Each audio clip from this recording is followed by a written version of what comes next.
বাকিরা চলে আসতে পারেন অডিয়েন্সে। আপনারা স্টলে যারা আছেন আপনাদেরও মূলত আমাদের সেশনগুলো হয়তো কাজে লাগবে।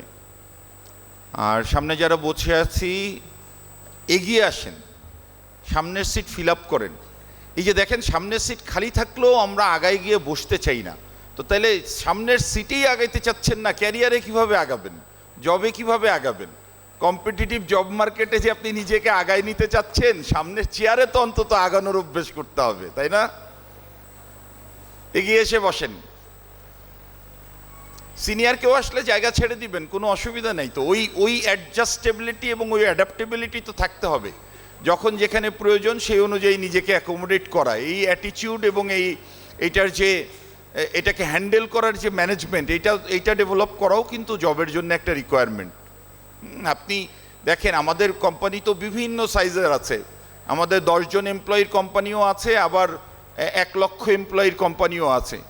10 জন এমপ্লয়ির কোম্পানিতেও একজন সিইও থাকেন, আবার 1 লক্ষ এমপ্লয়ির কোম্পানিতেও একজন গ্রুপ সিইও থাকেন। দুজন সিইওর বেতনে অনেক পার্থক্য। এক জায়গায় হয়তো সিইও হিসেবে উনি 1 লক্ষ টাকা বেতন পাচ্ছেন, আর এক জায়গায় সিইও হিসেবে উনি 12 লক্ষ টাকা বেতন পাচ্ছেন, 20 লক্ষ টাকা বেতন পাচ্ছেন। তো একই রকমভাবে দায়িত্বও ভিন্ন। সেই কারণে আমাদের জবে বিভিন্ন স্টেজে বিভিন্ন রকম অ্যাডজাস্ট করতে হয়। সেই অ্যাডজাস্ট করার অভ্যেস ছোটোবেলা থেকে, মানে গ্র্যাজুয়েশনের পর থেকে অথবা গ্র্যাজুয়েশন চলাকালীন সময়ে থাকা জরুরি। স্কুল কলেজ লাইফেও সেই অ্যাডজাস্টমেন্ট থাকা জরুরি। আমাদের এসএসসি এইচএসসির রেজাল্ট বের হলে দেখা যায় যে এইচএসসির রেজাল্টে ভালো রেজাল্ট, জিপিএ 5 না পাওয়ার জন্য আত্মহত্যা, অথবা পরীক্ষায় ফেল করার জন্য আত্মহত্যা। জীবনে ফেইলিওর আসবেই। আজকের দিনের সবচেয়ে বড় কোয়ালিটি হলো রেজিলিয়েন্স। আপনি হোঁচট খেলে কত তাড়াতাড়ি উঠে দাঁড়াতে পারেন, এইটা সবচেয়ে বড় কোয়ালিটি, সবচেয়ে বড় স্কিল। আপনার মানসিক প্রস্তুতি দরকার।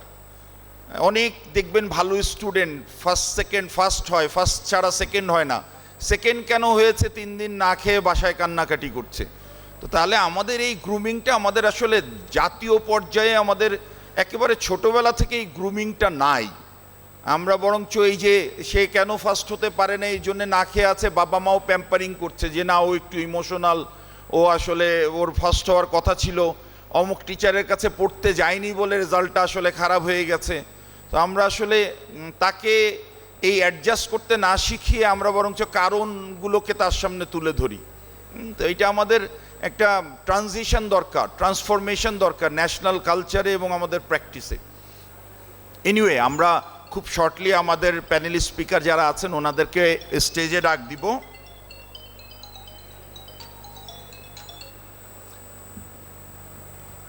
আমাদের আজকে এখানে সামনে যারা বসে আছে এর মধ্যে জব করতে চাই কে কে? হাত তুলেন দেখি। ও, বাকিরা জব করতে চান না, সারা জীবন পড়াশোনা করতে চান। ওকে, জব করতে চান মাত্র 4 জন, তাহলে তো ভালো, আপনার জব কনফার্ম। কারণ এখানে 22টা স্টলে অন্তত 25টার উপরে ভ্যাকেন্সি আছে। একজন যদি ক্যান্ডিডেট হয় আপনার জব নিয়ে কোনো মানে নিশ্চিন্তে আপনি ক্যান্ডিডেট, মানে আপনি সিলেক্টেড। ওকে, আমাদের লাঞ্চের পরে একটা সেশন আছে, ideas two income, how to build your own business. ব্যবসা করতে চান কে কে? হাত তোলেন দেখি। ও, অনেকে ব্যবসা করতে চায়। ওকে, ঠিক আছে, আমরা যারা ব্যবসা করতে চাই তারা অবশ্যই লাঞ্চের পরের সেশনটা অ্যাটেন্ড করবো, রাইট? লাঞ্চের পরের সেশনটাতে আমরা বড় ব্যবসায়ী নিয়ে আসিনি, কারণ যার group of companies $1 billion business, তার মুখ থেকে শুনে উনি আসলে তো ওনার সেই স্টার্ট আপের গল্প ভুলে গেছেন, ওনার সেই স্টার্ট আপের গল্প হয়তো মনে নাই। এখন আপনাদের শোনা দরকার তাদের কাছ থেকে গল্প, যারা ছোট করে ব্যবসা শুরু করে সাকসেসফুলি 5 বছর 7 বছর চালাচ্ছেন, তাদের কাছ থেকে গল্প শোনা দরকার। আমরা ওই রকম 6 জন এন্টারপ্রেনিউরকে একসাথে করেছি লাঞ্চের পরে। তাদের মধ্যে এমন একজন আছেন যিনি 60 লক্ষ টাকা এনগেজ করে তারপরে এখন একেবারে কিছু নাই তার কাছে। সো সেই গল্পটাও শুনতে চাই। সাকসেসফুল স্টোরির পাশাপাশি ফেইলিওরটার প্রস্তুতিও নেওয়া দরকার যে কোনো রিস্ক নিতে গেলে। তো আমাদের এমন একজন ব্যবসায়ী আছেন যিনি 60 লক্ষ টাকা খরচ করে উনি একটা রিসোর্ট ডেভেলপ করেছিলেন এবং আজকে সেই রিসোর্টটা নাই, ধ্বংস হয়ে গেছে, একেবারেই কিছু নাই। উনি এখন কমপ্লিটলি একটা ডিফারেন্ট মেথডে তার লিভলিহুড চলছে। ওনার কাছ থেকে সেই গল্পটাও শুনতে চাই। তাহলে আমরা মেন্টাল প্রিপারেশন নিতে পারবো। যে কোনো কিছু করার আগে যে ফিজিবিলিটি স্টাডি, যতটুকু মার্কেট অ্যানালাইসিস আমাদের করা দরকার, ওইটা সম্বন্ধে আমরা একটা ধারণা পাবো। সো ডেফিনেটলি আপনারা যারা ব্যবসা করতে চান লাঞ্চের পরের সেশনটায় থাকবেন, ওই সেশনের জন্য অ্যাডভান্স সবাইকে দাওয়াত থাকলো। ওকে, আমাদের মর্নিংয়ের এখন যে প্যানেল ডিসকাশনটা হওয়ার কথা, আপনি কিভাবে এই মার্কেট কম্পিটিশনের মধ্যে আপনার নিজেকে as an individual how you will stand out, এটার উপরে আমরা ডিসকাস করব from the distinguished panel speakers. ওনাদের কাছ থেকে আমরা বিভিন্ন জিনিস জানবো। পাশাপাশি আমরা যারা অডিয়েন্সে আছেন আপনাদের প্রশ্ন উত্তরও হ্যান্ডেল করব। সো আপনাদের সবার জন্য সুযোগ থাকবে প্রশ্ন লিখে একটা চিরকুটে করে আমার কাছে দেবেন। হ্যাঁ, চিরকুটে করে আমার কাছে দিলে আপনার হয়ে আমি প্রশ্নটা করব, এবং ওই প্রশ্ন আপনি যদি স্পেসিফিক কোনো প্যানেল স্পিকারকে কাছে করতে চান, আমরা কাইন্ডলি ডিসপ্লেতে কি প্যানেলের ব্যানারটা দিয়ে দিতে পারি? It is there. Okay, so ওখানে প্যানেল স্পিকারদের নাম ডিটেলস দেওয়া আছে। আপনারা ওটা দেখে স্পেসিফিক কাউকে প্রশ্ন করতে পারেন অথবা ওপেন এন্ডেড প্রশ্ন করতে পারেন যে কারো জন্যে। May I now request the August panel speakers to come onto the stage?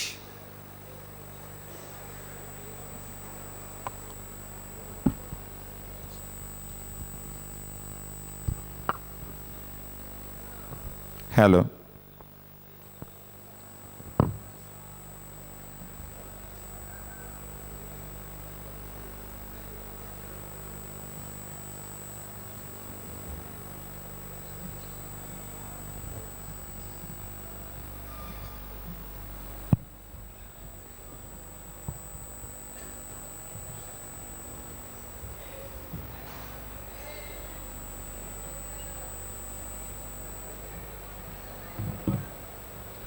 অসংখ্য ধন্যবাদ আমাদের গেস্ট আমাদের সামনে উপস্থিত। আমরা একটা জোরে একটা করতালির মাধ্যমে আমরা অনুষ্ঠানটা শুরু করি। Thank you. সো অলরেডি আমাদের গেস্টরা আমাদের মাঝে উপস্থিত হয়েছেন। আমি একটু আমাদের গেস্টদেরকে একটু পরিচয় পর্বটা সেরে নেই। আমাদের এই মুহূর্তে এই যে প্যানেল ডিসকাশনটা করছি, এই প্যানেল ডিসকাশনের মেইন টপিকস যেটা আপনারা স্ক্রিনে দেখছেন, how to stand out in a competitive job market. এই সেশনের প্যানেল ডিসকাশনে আমাদের সেশন মডারেটর, যিনি honourable moderator retired colonel mister Faisal Mehedi, উনি director and CEO ICT international লিমিটেডের এবং ফাউন্ডার এবং প্রিন্সিপাল আইটিসি স্কুলের। পাশাপাশি আমাদের মাঝে উপস্থিত রয়েছেন আমাদের আরও একজন সম্মানিত guest, panel guest, session speaker mister retired lieutenant colonel Ishtiaq Taher, lead consultant work smart. আমাদের সাথে আরও উপস্থিত রয়েছেন Afroza Khanam, head of learning and development IFIC bank PLC. আমাদের মাঝে আরও উপস্থিত রয়েছেন মিস উম্মে আফিয়া আক্তার, যিনি ম্যানেজার হিউম্যান রিসোর্স হামিম গ্রুপের।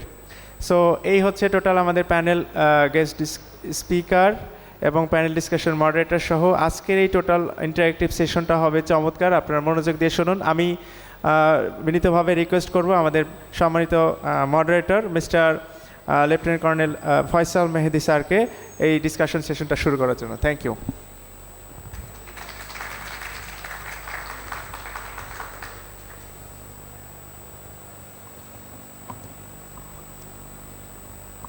Let us start with our first panelist, Lieutenant Commander Ishtiaq Taher, CEO, lead consultant, Work Smart consultancy firm.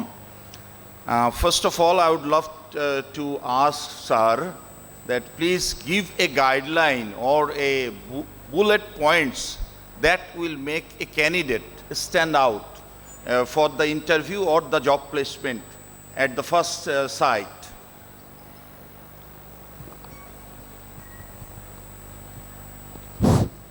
Thank you, Faisal. Thank you for inviting me here. আচ্ছা, এখানে আপনারা যারা আছেন সবাই কি you have already graduated or পড়াশোনা করছেন? কোন পর্যায়ে আছেন? গ্র্যাজুয়েট হয়ে গেছেন কতজন আছেন এখানে? আচ্ছা, আর এখনও ইউনিভার্সিটিতে আছে, ক্লাস চলছে এরকম বাকিরা? আচ্ছা, কিছু লোক মনে হয় নোম্যান্স ল্যান্ডে আছেন। এনিওয়ে, সো আসলে first of all there is no magic formula. একটা জিনিস আমি যেটা মানে একটা আমব্রেলা স্টেটমেন্ট যেটা বলতে চাচ্ছি, যেটা হলো the job market or the globally is shifting from degree to skill. হ্যাঁ, এটা হলো সবচেয়ে বড় কথা। আমার কি ডিগ্রি আছে তার থেকে গুরুত্বপূর্ণ হলো আমি কি করতে পারি। সো আমার অনেক ডিগ্রি আছে কিন্তু আমি বেসিক জিনিস করতে পারি না, তাহলে মুশকিল। অ্যান্ড আর্টিফিশিয়াল ইন্টেলিজেন্স বা এআই আসছে বা চলে এসছে, সো এইটা যে আমি আসলে এই বিষয়ে কিছু বলতে চাই না যে কি হবে, বিকজ আমার কাছে এখনও ক্ল্যারিটি নাই। বাট এটার ইম্প্যাক্ট ডেফিনেটলি আসবে। এখন অনেকেই খুব অপটিমিস্টিক না কিছুই হবে না, হিউম্যান উইল বি দেয়ার। আবার কেউ বলছে যে সব কিছু এলোমেলো হয়ে যাবে। I guess the truth is somewhere in between, right? So আমাদেরকে অ্যাওয়ার থাকতে হবে এবং প্রিপারেশন নিতে হবে। এবং যে এই আর্টিফিশিয়াল ইন্টেলিজেন্সের যে স্কিলস, এটা কোনো ডিগ্রি নাই, এটা বেসিক্যালি এনিবডি ক্যান লার্ন। ঠিক আছে, এত টুলস আছে, প্রতিদিন একটা একটা করে আসছে। সো তো এখন আমি রিগার্ডিং জব মার্কেট আমি যে জিনিসটা বলতে চাই, প্রথম কথা হলো যে ইন্টারভিউতে যাওয়ার আগে বা প্রফেশন চুজ করার আগে আপনার প্রফেশনের রিকোয়ারমেন্টটা কি আপনার একটু জানতে হবে। হ্যাঁ, ধরেন এখানে ফিনান্স গ্র্যাজুয়েট আছেন কয়জন? ফিনান্স গ্র্যাজুয়েট আর কেউ নাই? ফিনান্স বলতে এমবিএ তে মেজর ফিনান্স হলে হবে, বিবিএ। আচ্ছা, সো সে ফর এক্সাম্পল আপনি যদি কর্পোরেট সেক্টরে বিবিএ বা এমবিএ ডিগ্রি দিয়ে ফিনান্সে ক্যারিয়ার করতে চান, তাহলে আপনি বেশি দূর যেতে পারবেন না। বিকজ আপনি যদি একজন ফিনান্স গ্র্যাজুয়েট হিসাবে ক্যারিয়ার করতে চাইলে আপনাকে প্রফেশনাল সার্টিফিকেশন সিএসসিএমএ করতে হবে। আবার আপনি যদি একজন ফার্মাসিস্ট, এখানে কেউ ফার্মাসিস্ট আছে? কেউ? Anybody? So if you are a pharmacist, আপনি যদি বলেন যে এখন আমি ফ্যাক্টরিতে কাজ করব, আমি প্রোডাকশন বা কিউসি বা প্রোডাক্ট ডেভেলপমেন্টে কাজ করব, কিন্তু আমি ডেইলি 2 ঘন্টা বা 4 ঘন্টা ফ্যাক্টরিতে আসা যাওয়া করতে পারবো না, তাহলে প্রবলেম। বিকজ ঢাকা শহরে গুলশানে আর মহাখালীতে আর ফ্যাক্টরি হবে না। এই যে ব্রিটিশ আমেরিকান টোবাকোর ফ্যাক্টরি এখানে ছিল, সরে গেছে, ওদেরকে বলছে you are no more wanted here, চলে যাও এখান থেকে। সো মানে যেটা হলো যে আপনার প্রফেশনটা, আপনি যেই লাইনে যেতে চান তার প্লাস মাইনাসগুলো আগে জানতে হবে। আনরিয়েলিস্টিক এক্সপেকটেশন নিয়ে যাওয়া ঠিক হবে না, রাইট? আর ইন্টারভিউতে যাওয়ার আগে বেসিক্যালি আমি এখানে আরও প্যানেলিস্ট আছেন, ওনার কথা আমি আমার বক্তব্য দীর্ঘ করব না। সো ফার্স্ট থিং হলো যে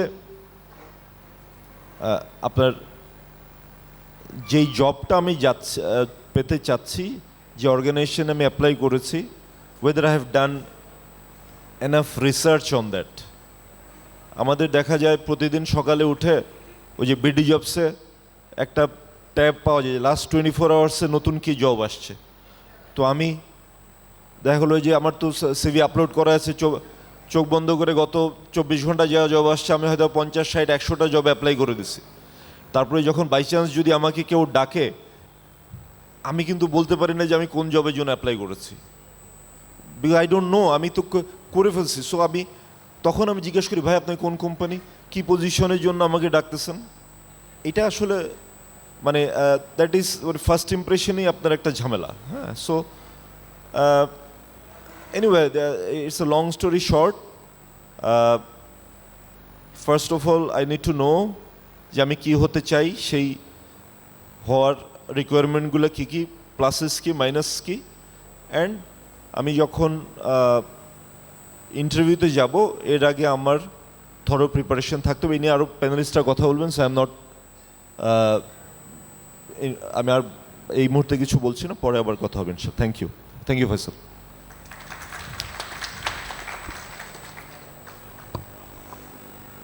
আমরা যদি স্যারের কথাগুলোকে একটু সামারাইজ করি, আমাদের দেশে আসলে কি হয়, আমাদের প্রফেশন আমরা নিজেরা ডিসাইড করতেও পারি না, বা আমাদের এডুকেশন সিস্টেমের মধ্যেও কেউ আমাদেরকে সহযোগিতা করে না।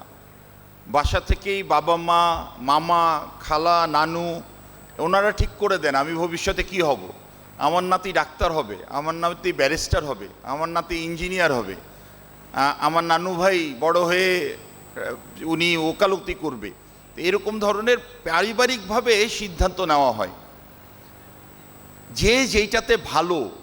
সবার সব কিছু ভালো লাগে না, এক একটা জবের এক একটা ধরনের রিকোয়ারমেন্ট আছে। যে মার্কেটিংয়ে যেতে চায় তার তো অন্তত মানুষের সাথে মিশতে, নেটওয়ার্কিং করতে, কথা বলতে ভালো লাগতে হবে। যে ইঞ্জিনিয়ারিংয়ে পড়তে চায় তার তো অন্তত ম্যাথস তার পছন্দের সাবজেক্ট হতে হবে, তার স্কুল লাইফ ছোটোবেলা থেকে অঙ্কে সে ভালো হতে হবে। যে ডাক্তারি পড়তে চায় বা মেডিসিনে স্পেশালিস্ট হতে চায় তার তো মুখস্থবিদ্যা থাকতে হবে। ওষুধের নাম যদি মুখস্থ করতে না পারেন, প্রেসক্রিপশন লেখার সময় ওষুধ খুঁজে বেড়াতে হবে। তো তাহলে প্রত্যেকটা জবের কিছু ইনহেরেন্ট কোয়ালিটির রিকোয়ারমেন্ট আছে। আপনার রিকোয়ারমেন্টটা যদি আপনি বুঝতে হবে যে আপনি কোন জায়গাটায় ভালো, কোনটা আপনাকে আনন্দ দেয়, কোনটা আপনি কমফোর্ট জোনে থেকে খুব ন্যাচারালি করতে পারেন, আপনি যদি সেই প্রফেশনে যান বা সেই প্রফেশনের জন্য নিজেকে রেডি করেন তাহলে সবচেয়ে বেশি ভালো করবেন। আমার মনে হয় এইটা একটা ইম্পর্ট্যান্ট পার্ট। তারপরে স্যার যেটা বলেছেন যে ঢালাওভাবে সব জায়গায় সিভি ড্রপ করেন না। আপনার একটা টার্গেট যদি থাকে আপনি ওই রেলেভেন্ট কোম্পানিগুলোকে খুঁজে বের করেন, যে আপনার ওই রেলেভেন্ট সাবজেক্টে পড়াশোনা করেন, ওই রেলেভেন্ট কোম্পানিটা খুঁজে বের করেন, ওরকম 10টা কোম্পানি জব সার্কুলার সার্চ করেন, তাদের কাছে আপনার কাস্টমাইজড কোয়ালিফিকেশনের ভিত্তিতে বানানো সিভিটা ড্রপ করেন, তাহলে আপনার ইন্টারভিউ আসার চান্স বেশি। যখন আপনি একটা জেনেরিক ইন্টারভিউ সিভি বানিয়ে 100টা কোম্পানিতে র্যান্ডমলি ড্রপ করতে থাকবেন, তখন আসলে কোনো কোম্পানিরই রিকোয়ারমেন্টের সাথে আপনার পোর্টফোলিওটা 70% বা 80% মিলবে না। আলটিমেটলি আপনি এই কারণেই শর্ট লিস্টেড হচ্ছেন না। স্যার এই কথাটাকেই খুব সুন্দরভাবে আইডেন্টিফাই করেছেন যে আপনার জন্য সুইটেবল জব খুঁজে বের করেন, অ্যাডভার্টাইজমেন্টগুলো খুঁজে বের করেন, সেইখানে আপনার কাস্টমাইজ সিভিটা ড্রপ করেন, এবং যদি আপনার অ্যাবিলিটির সাথে ওই কাজের ধরন মেলে তাহলে ওই জবে আপনি প্লেসমেন্টের সুযোগ পেলে ভালো করতে পারবেন। Can you have a round of applause for Ishtiaq Taher sir? আমাদের এখানে আজকে উপস্থিত আছেন আফরোজা খানম, উনি আইএফআইসি ব্যাংকে আছেন। সো আমরা ওনার যেহেতু ওনার এইচআর ক্যারিয়ারের পাশাপাশি ওনার যেহেতু ব্যাংকিং সেক্টরে একটা স্পেশালিটি আছে, ওনার কাছ থেকে মূলত জানতে চাইব ব্যাংকিং সেক্টরে প্রচুর রিক্রুটমেন্ট হয়। আমাদের এখন আই থিঙ্ক 50+ ব্যাংক আছে। প্রত্যেকটা ব্যাংকে আমাদের অনেকগুলো ডিপার্টমেন্টে রিক্রুটমেন্টের advertisement throughout the year থাকে। তো ব্যাংকিং সেক্টরে যখন রিক্রুটমেন্ট করা হয় তখন কী ধরনের কোয়ালিফিকেশন তারা খোঁজেন, বা সিভি যখন শর্টলিস্টিং করেন তখন কিসের ভিত্তিতে শর্টলিস্টিং করেন, এরকম কিছু গাইডেন্স ওনার কাছ থেকে আমরা জানতে চাইবো, তাই তো? অডিয়েন্স তাই শুনতে চায় না? Okay, so over to Afroza Khanam madam. Thank you Faisal ভাই আমাকে ইনভাইট করার জন্য এই প্যানেল ডিসকাশনে। মেইনলি আমি আইএফএসসি ব্যাংকে আছি 13 ইয়ার্স। তো এর মধ্যে আমরা যতগুলো রিক্রুটমেন্ট করেছি, 2টা ফ্রেশ পজিশনে মেইনলি আমাদের ব্যাংকে রিক্রুটমেন্ট হয়। একটা হচ্ছে ম্যানেজমেন্ট ট্রেনি আর একটা হচ্ছে হলো transaction service officer. So management trainee position কিন্তু একটা হচ্ছে হলো স্ট্র্যাটেজিক পজিশনের স্টার্টিং রোল, এটা হচ্ছে হলো ম্যানেজমেন্ট ট্রেনি অফিসার পজিশন একটা ব্যাংকে। আর ট্রানজ্যাকশন সার্ভিস অফিসার হচ্ছে হলো একদম বেসিক একটা রোল আইএফএসির বা যে কোনো ব্যাংকেরই ট্রেনি অ্যাসিস্ট্যান্ট অফিসার হচ্ছে হলো একটা বেসিক রোল। তো দেখা যায় যে যখনই আমরা কোনো সার্কুলার দেই ফর ট্রানজ্যাকশন সার্ভিস অফিসার, এখানে অ্যাটলিস্ট আমরা 35,000 থেকে 45,000 সিভি পড়ে বা অ্যাপ্লিকেশন পড়ে। ম্যানেজমেন্ট ট্রেনির জন্য 25 থেকে 30,000 অ্যাপ্লিকেশন আসে, বাট আমরা তার থেকে হার্ডলি 500 শর্ট লিস্ট করতে পারি। তো সেক্ষেত্রে আমরা কোন ক্রাইটেরিয়াগুলোই বেসিকলি দেখি, যেটা আসলে আমার অর্গানাইজেশনের জন্য রিকোয়ার্ড। প্রথমত হচ্ছে হলো আমাদের জন্য হচ্ছে হলো গ্র্যাজুয়েশনটা অনেক ইম্পর্ট্যান্ট, যে গ্র্যাজুয়েশন করে কমপ্লিট হয়েছে কিনা। সাবজেক্ট একটা ইম্পর্ট্যান্ট। আমরা ঢাকা ইউনিভার্সিটিতে শুধু পড়ার জন্য অনেকে আছে উর্দু, পালি, সংস্কৃতি, এখনও যে সাবজেক্টগুলো কেন রেখেছে ইউনিভার্সিটিটা আসলে আমার জানা নাই, কিন্তু ওই সাবজেক্টগুলো আমরা এখনও পড়ি শুধুমাত্র ঢাকা ইউনিভার্সিটির একটা ব্যানারের জন্য। কিন্তু জব মার্কেট কী চায় বা ব্যাংকে কি লাগে, এখন সব কিছু টেকনোলজিতে চলে গেছে। ভাইয়া যেটা বলছিলেন ইশতিয়াক ভাই যে এআই চলে আসছে অলরেডি, ব্যাংকিং সিস্টেমেও কিন্তু এআই চলে আসছে। সো আলটিমেটলি আমাদের মেইন জিনিস দরকার হচ্ছিল ডিজিটাল লিটারেসি, যে ডিজিটাল লিটারেসিটা তারা আছে কিনা, তার কম্পিউটার স্কিলের উপর কোনো কিছু করা আছে কিনা। যখন শর্ট লিস্টিং করি ডেফিনেটলি ইনিশিয়াল স্টেজে সিজিপিএটা একটা ম্যাটার করে। অনেকে ইউনিভার্সিটিতে পড়াকালীন সময়ে দেখা যায় যে সিজিপিএর প্রতি খুব একটা মানে গুরুত্ব দেন না। ওনারা মনে করেন যে ঢাকা ইউনিভার্সিটি অথবা ভালো কোনো প্রাইভেট পাবলিক ইউনিভার্সিটি থেকে পড়লেই আমি যে কোনো এমপ্লয়ার আমাকে নিয়ে নেবে। ব্যাপারটা আসলে এরকম না। ওখানে সিজিপিএ একটা ম্যাটার করে, সাবজেক্ট একটা ম্যাটার করে। থার্ড যে জিনিসটা সেটা হচ্ছিলো যে আমরা আরেকটা জিনিস পাশাপাশি এখন দেখা শুরু করেছি যে তার ছোট ছোট কী কী সার্টিফিকেশন করা আছে, যেটা আমি ব্যাংকে তাকে ইমিডিয়েটলি কাজে লাগাতে পারবো। তো ফ্রেশ পজিশনগুলোর জন্য অবশ্যই ছোট ছোট সার্টিফিকেশনগুলো করা দরকার। তার ক্লাবিং করা আছে কিনা, ক্লাবিং অ্যাক্টিভিটি আছে কিনা, নেটওয়ার্কিংটা দেখি যে লিঙ্কডইনে কোনো একটা তার নেটওয়ার্কিং একটা প্রোফাইল আছে কিনা, বা তার যে সিভিটা সে ড্রপ করেছে সেই সিভিটা সে ক্যাজুয়ালি ড্রপ করেছে নাকি আসলেই সিরিয়াসলি ড্রপ করেছে। এটা অ্যাপ্লিকেশানের যে ডেটাবেসটা আমাদের নামে অটোমেটিক, সেটা দেখলেই বোঝা যায়। তো সেটার বেসিসে অনেকে আছে হচ্ছিল আদার্স দিয়ে সবগুলো ফিল আপ করে দেয়। ওই সিভিটা কিন্তু শর্ট লিস্ট হবে না কখনোই। একটা মানুষ গ্র্যাজুয়েশন করেছে বা মাস্টার্স করেছে, তার তো সব সাবজেক্ট বা সব কিছু আদার্স হতে পারে না। কেউ হয়তো নীল রেখে দিল, এরকম দিয়ে ক্যাজুয়ালি অ্যাপ্লাই করলো। ভাইয়া যেটা বলছিলেন যে যেহেতু নোটিফিকেশান সিস্টেম আছে বিডি জবসে, যে আমরা পরের দিন কতগুলো জব নতুন অ্যাভেলেবেল আছে সেটা দেখি জাস্ট অ্যাপ্লাই করে দেই। সো আপডেটেড যেই সিভিটা থাকে ওটা আপডেটেড অনেক সময় থাকেও না, ওটা দিয়ে জাস্ট অ্যাপ্লাই করে দিই। তার ওটার সাথে আমি যে জবটা সার্কুলার করলাম ওটা মিললো কি মিললো না এটার দিকে দেখা যায় যে স্টুডেন্টরা অনেক কম ফোকাস থাকে। সেটার ক্ষেত্রে তখন তাদের শর্টলিস্টেড হওয়ার পসিবিলিটি কমে যায়। সো মেইনলি আমরা হচ্ছিলো টেকনিক্যাল স্কিল।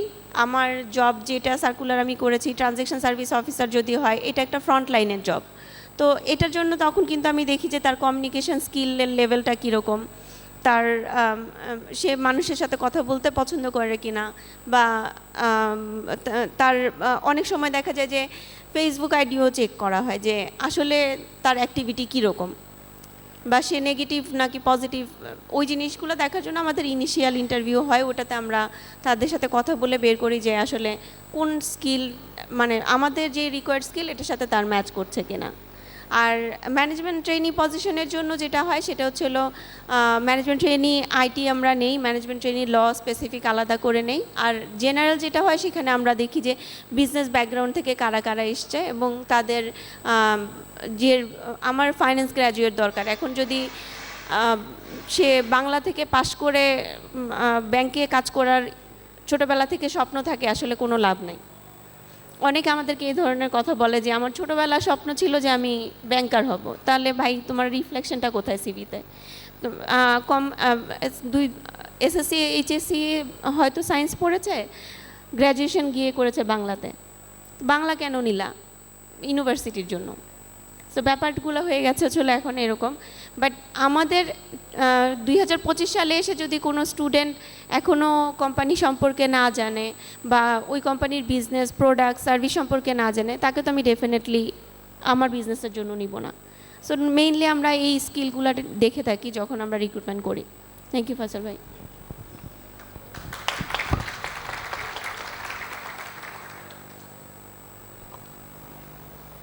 আচ্ছা, বাংলাদেশের অনেক এমপ্লয়ি বা অনেক যারা জব সিকার তারা ব্যাংকিং সেক্টরে চাকরি করতে চায়, এটার সবচেয়ে নাম্বার ওয়ান কারণ কি হতে পারে বলেন দেখি? Someone should shout out. জি, বেতন বেশি না, এগ্রিড করলাম না, নট এগ্রিড। আর হ্যাঁ, বোনাস আছে। আর এনিবডি এলস? Come on. ভালো পরিবেশ, reasonably okay sir, but not the number one reason. আমার ইয়ে আছে, বিয়ের বাজারে দাম বেশি। বিয়ের বাজারে দাম বেশি। আপনাদের সবগুলোই কারেক্ট, বাট আমার পার্সোনালি মনে হয় দেন আমি বলার পরে চিন্তা করেন, সপ্তাহে 2 দিন ছুটি, সপ্তাহে 2 দিন ছুটি, this is the number one reason যেই কারণে ব্যাংকিং সেক্টরে যেতে চায়।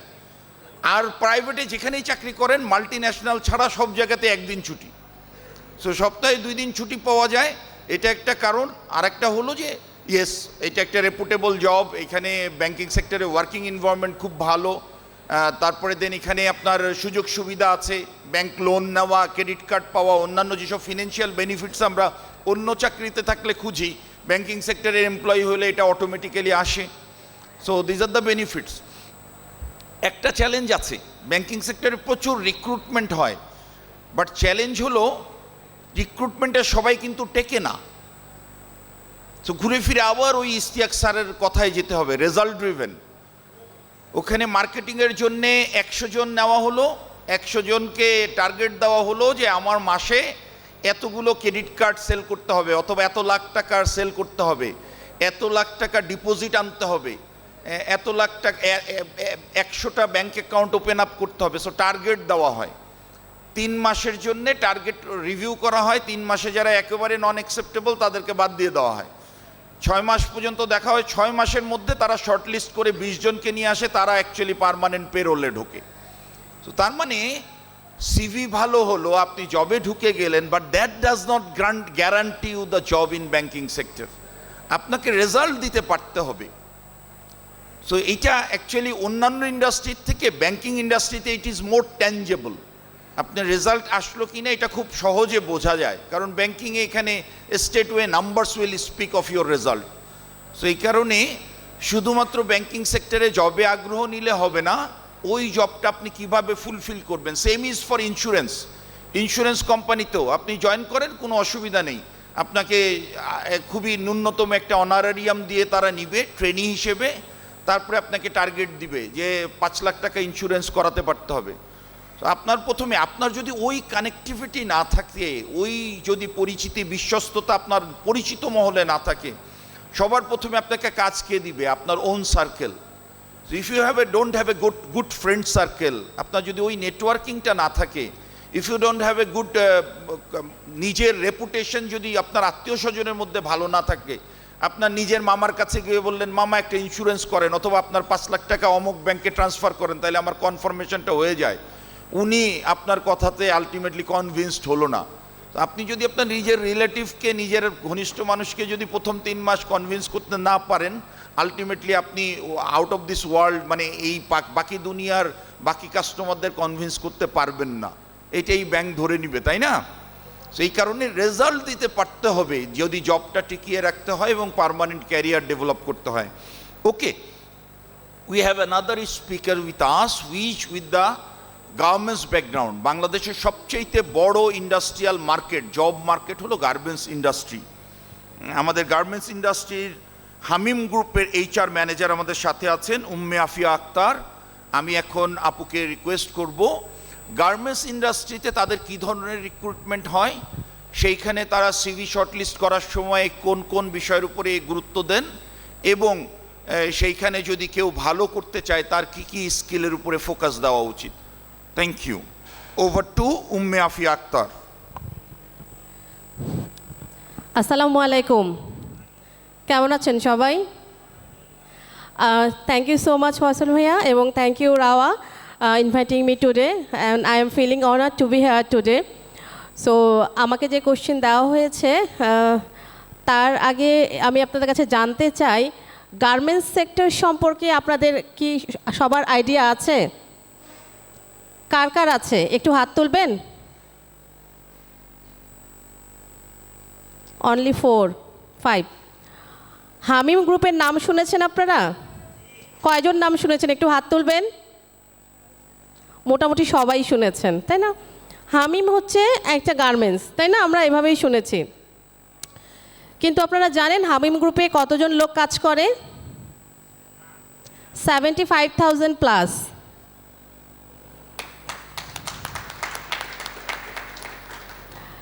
এবং Hamim group is a giant in RMG sector in Bangladesh, because এক্সপোর্টে মানে রপ্তানিতে হামিম গ্রুপ এখন পর্যন্ত 12 টাইমস 12 বার রপ্তানিতে গোল্ড ট্রফি পেয়ে এসেছে। এবং আমি বলবো চাকরির জন্য বিশেষ করে not only Hamim garments sector it's a ocean because RMG সেক্টরই এমন একটা সেক্টর যে সেক্টরে মানে ডাইভার্সিটিফিকেশন অনেক বেশি।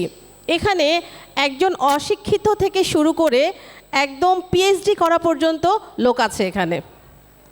সো তার মানে এখানে একটা ব্লেন্ড কালচার পাওয়া যায় এবং মাল্টি স্কিল মানে মাল্টি টাস্কিংয়ের একটা সুবিধা থাকে।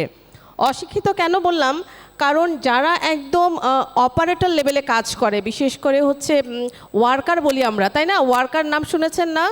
যে গার্মেন্টসে ওয়ার্কাররা কাজ করে, এদের শিক্ষার হার অনেক কম থাকে। এই জন্যই বললাম যে একদম লো লেভেল থেকে শুরু করে পিএইচডি করা পর্যন্ত লোকজনও কিন্তু গার্মেন্টস সেক্টরে কাজ করে। তার মানে আপনারা নিশ্চয়ই বুঝতে পারছেন যে আমাদের রিক্রুটমেন্ট প্রসেসটা কিভাবে হয়। একদম আমাদেরকে ওয়ার্কারও রিক্রুট করতে হয় এবং একজন পিএইচডিধারী লোকও আমাদেরকে রিক্রুট করতে হয়, বাইরে থেকে আমাদেরকে এক্সপার্ট নিয়ে আসতে হয়, এরকম ব্লেন্ড থাকে আমাদের মানে রিক্রুটমেন্ট প্রসেসে। সো আমি আরএমজি সেক্টরে কাজ করতে চান কারা, আগ্রহটা একটু আমি দেখতে চাই। একজন, দুইজন, তিনজন। হামিমে কারা কাজ করতে চান? Not in RMG. Okay, so আমি রিক্রুটমেন্ট ক্ষেত্রে বলবো আরএমজি সেক্টরে যে রিক্রুটমেন্ট হয় সেটা আমি বললাম যে আমাদের ভ্যারাইটিস টাইপের রিক্রুটমেন্ট হয়, ওয়ার্কার থেকে শুরু করে একদম টপ লেভেল পর্যন্ত রিক্রুটমেন্ট হয়। তো আমি অন এন এভারেজে কিছু প্রসেসের কথা বলবো। দেখেন, যারা স্টুডেন্ট আছেন বিশেষ করে তাদের প্রিপারেশনের জন্য আমি বলবো যে আপনারা যখন জবের জন্য প্রিপারেশন নেবেন সবার আগে প্রথমে যেটা আপনাদের একটা স্ট্যান্ডার্ড সিভি তৈরি করতে হবে। এটা আমরা সবাই জানি, কারণ সিভিকে কিন্তু বলা হয়ে থাকে যে একজনের মিরর, তাই না? প্রথমে কিন্তু অর্গানাইজেশন কি করছে, আপনাকে দেখছে না, দেখছে আপনার সিভি। আপনার সিভি দেখেই কিন্তু আপনাকে সিলেক্ট করবে অথবা রিজেক্ট করবে। সো সিভিটা যেন প্রথমবারই সিলেক্টেড হয়ে যায় সেরকম একটা স্ট্যান্ডার্ড সিভি আপনাদেরকে প্রিপেয়ার করতে হবে। সিভি প্রিপারেশনের পর সেকেন্ড আপনাদের যেটা প্রিপারেশন থাকে সেটা হচ্ছে যে আপনাদেরকে ইন্টারভিউয়ের জন্য প্রিপারেশন নিতে হবে। কারণ একটু আগে উনি যে ভাইয়া যেটা বললেন, আমার অনারেবল যিনি উনি বলে গেলেন যে আপনাদের সার্টিফিকেট থেকে বেশি দরকার কোনটা, স্কিল, তাই না? এখন একজন ফ্রেশ গ্রাজুয়েট তো এক্সপেরিয়েন্স না, তাহলে সে কিভাবে স্কিল হবে, রাইট? কেউ কি বলতে পারবেন যে একজন ফ্রেশ গ্রাজুয়েটের স্কিল কী হতে পারে? কারণ তার তো কাজের এক্সপেরিয়েন্স নেই, তাহলে তার স্কিলটা কী হতে পারে? নেটওয়ার্কিং আর কমিউনিকেশন, দেন সরি লিডারশিপ। পেছন থেকে একটু রেসপন্স করবেন। একজন ফ্রেশ গ্রাজুয়েটের স্কিল কী হতে পারে?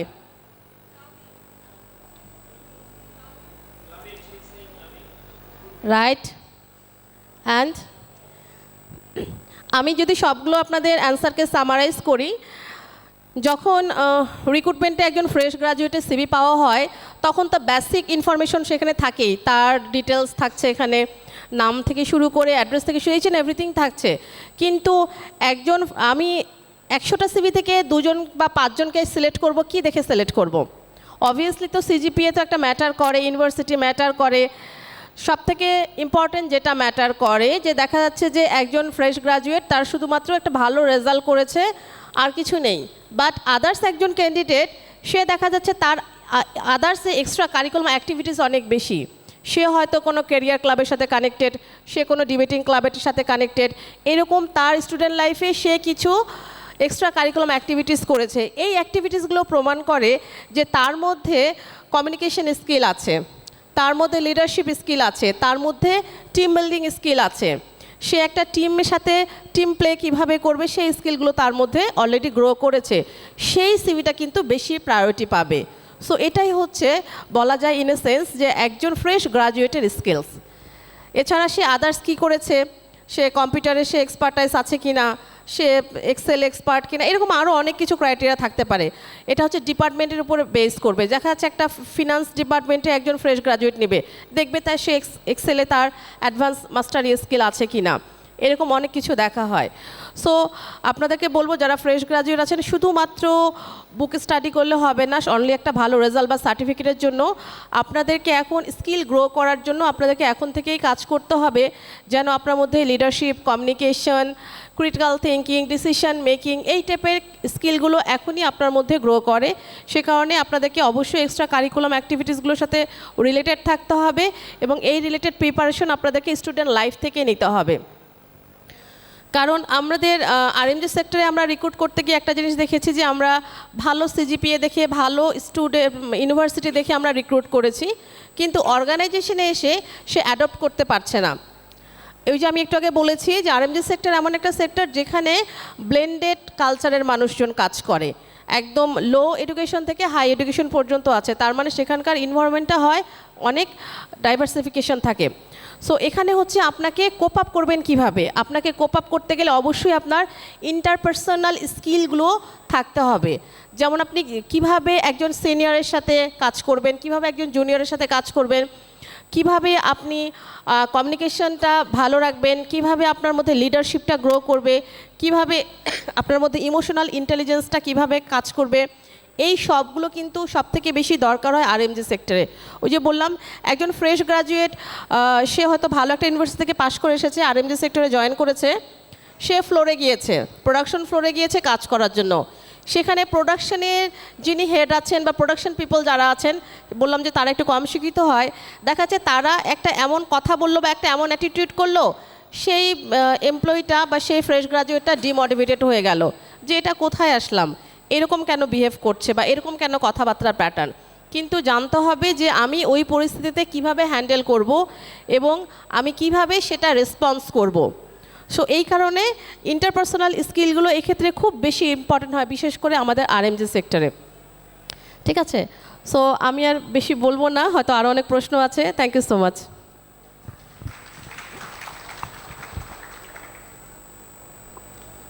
আচ্ছা, আমাদের একটা কিন্তু কমিটমেন্ট ছিল যে আমরা অডিয়েন্স থেকে প্রশ্ন নিব। সো আমি কিন্তু এখনো পর্যন্ত কোনো প্রশ্ন পাইনি। আপনাদের যদি কারো স্পেসিফিক কোনো কোয়েরি থাকে কাগজে লিখে দিতে পারেন, আমরা সেই প্রশ্নটা প্যানেল স্পিকারদেরকে অনুরোধ করব স্পেসিফিক যে কারো প্রতি প্রশ্ন করতে পারেন অথবা ওপেন এন্ডেড প্রশ্ন দিতে পারেন। আমাদের এখানে আমরা লাস্ট স্পিকারের কাছ থেকে মূলত গার্মেন্টস ইন্ডাস্ট্রি নিয়ে কিছুটা নলেজ পেলাম, যে গার্মেন্ট ইন্ডাস্ট্রিতে জব এক্সপিরিয়েন্স কোন কোন জায়গাতে জবের এন্ট্রি বা ওপেনিংসগুলো থাকে। আমরা ভার্সিটিতে ডিফারেন্ট টপিক নিয়ে পড়ি, তাই না? ইন্ডাস্ট্রিয়াল ইঞ্জিনিয়ারিংয়ে যে পড়াশোনা করে তাকে কি কমিউনিকেশন এবং প্রেজেন্টেশন স্কিলের উপরে তার কোনো সাবজেক্ট থাকে? আমার মনে হয় না। বা যিনি এনভায়রনমেন্টাল সায়েন্স নিয়ে পড়াশোনা করছেন তার কি ইংলিশের উপরে কোনো আলাদা করে কোনো এডুকেশন বা আলাদা করে কোনো সাবজেক্ট থাকে না।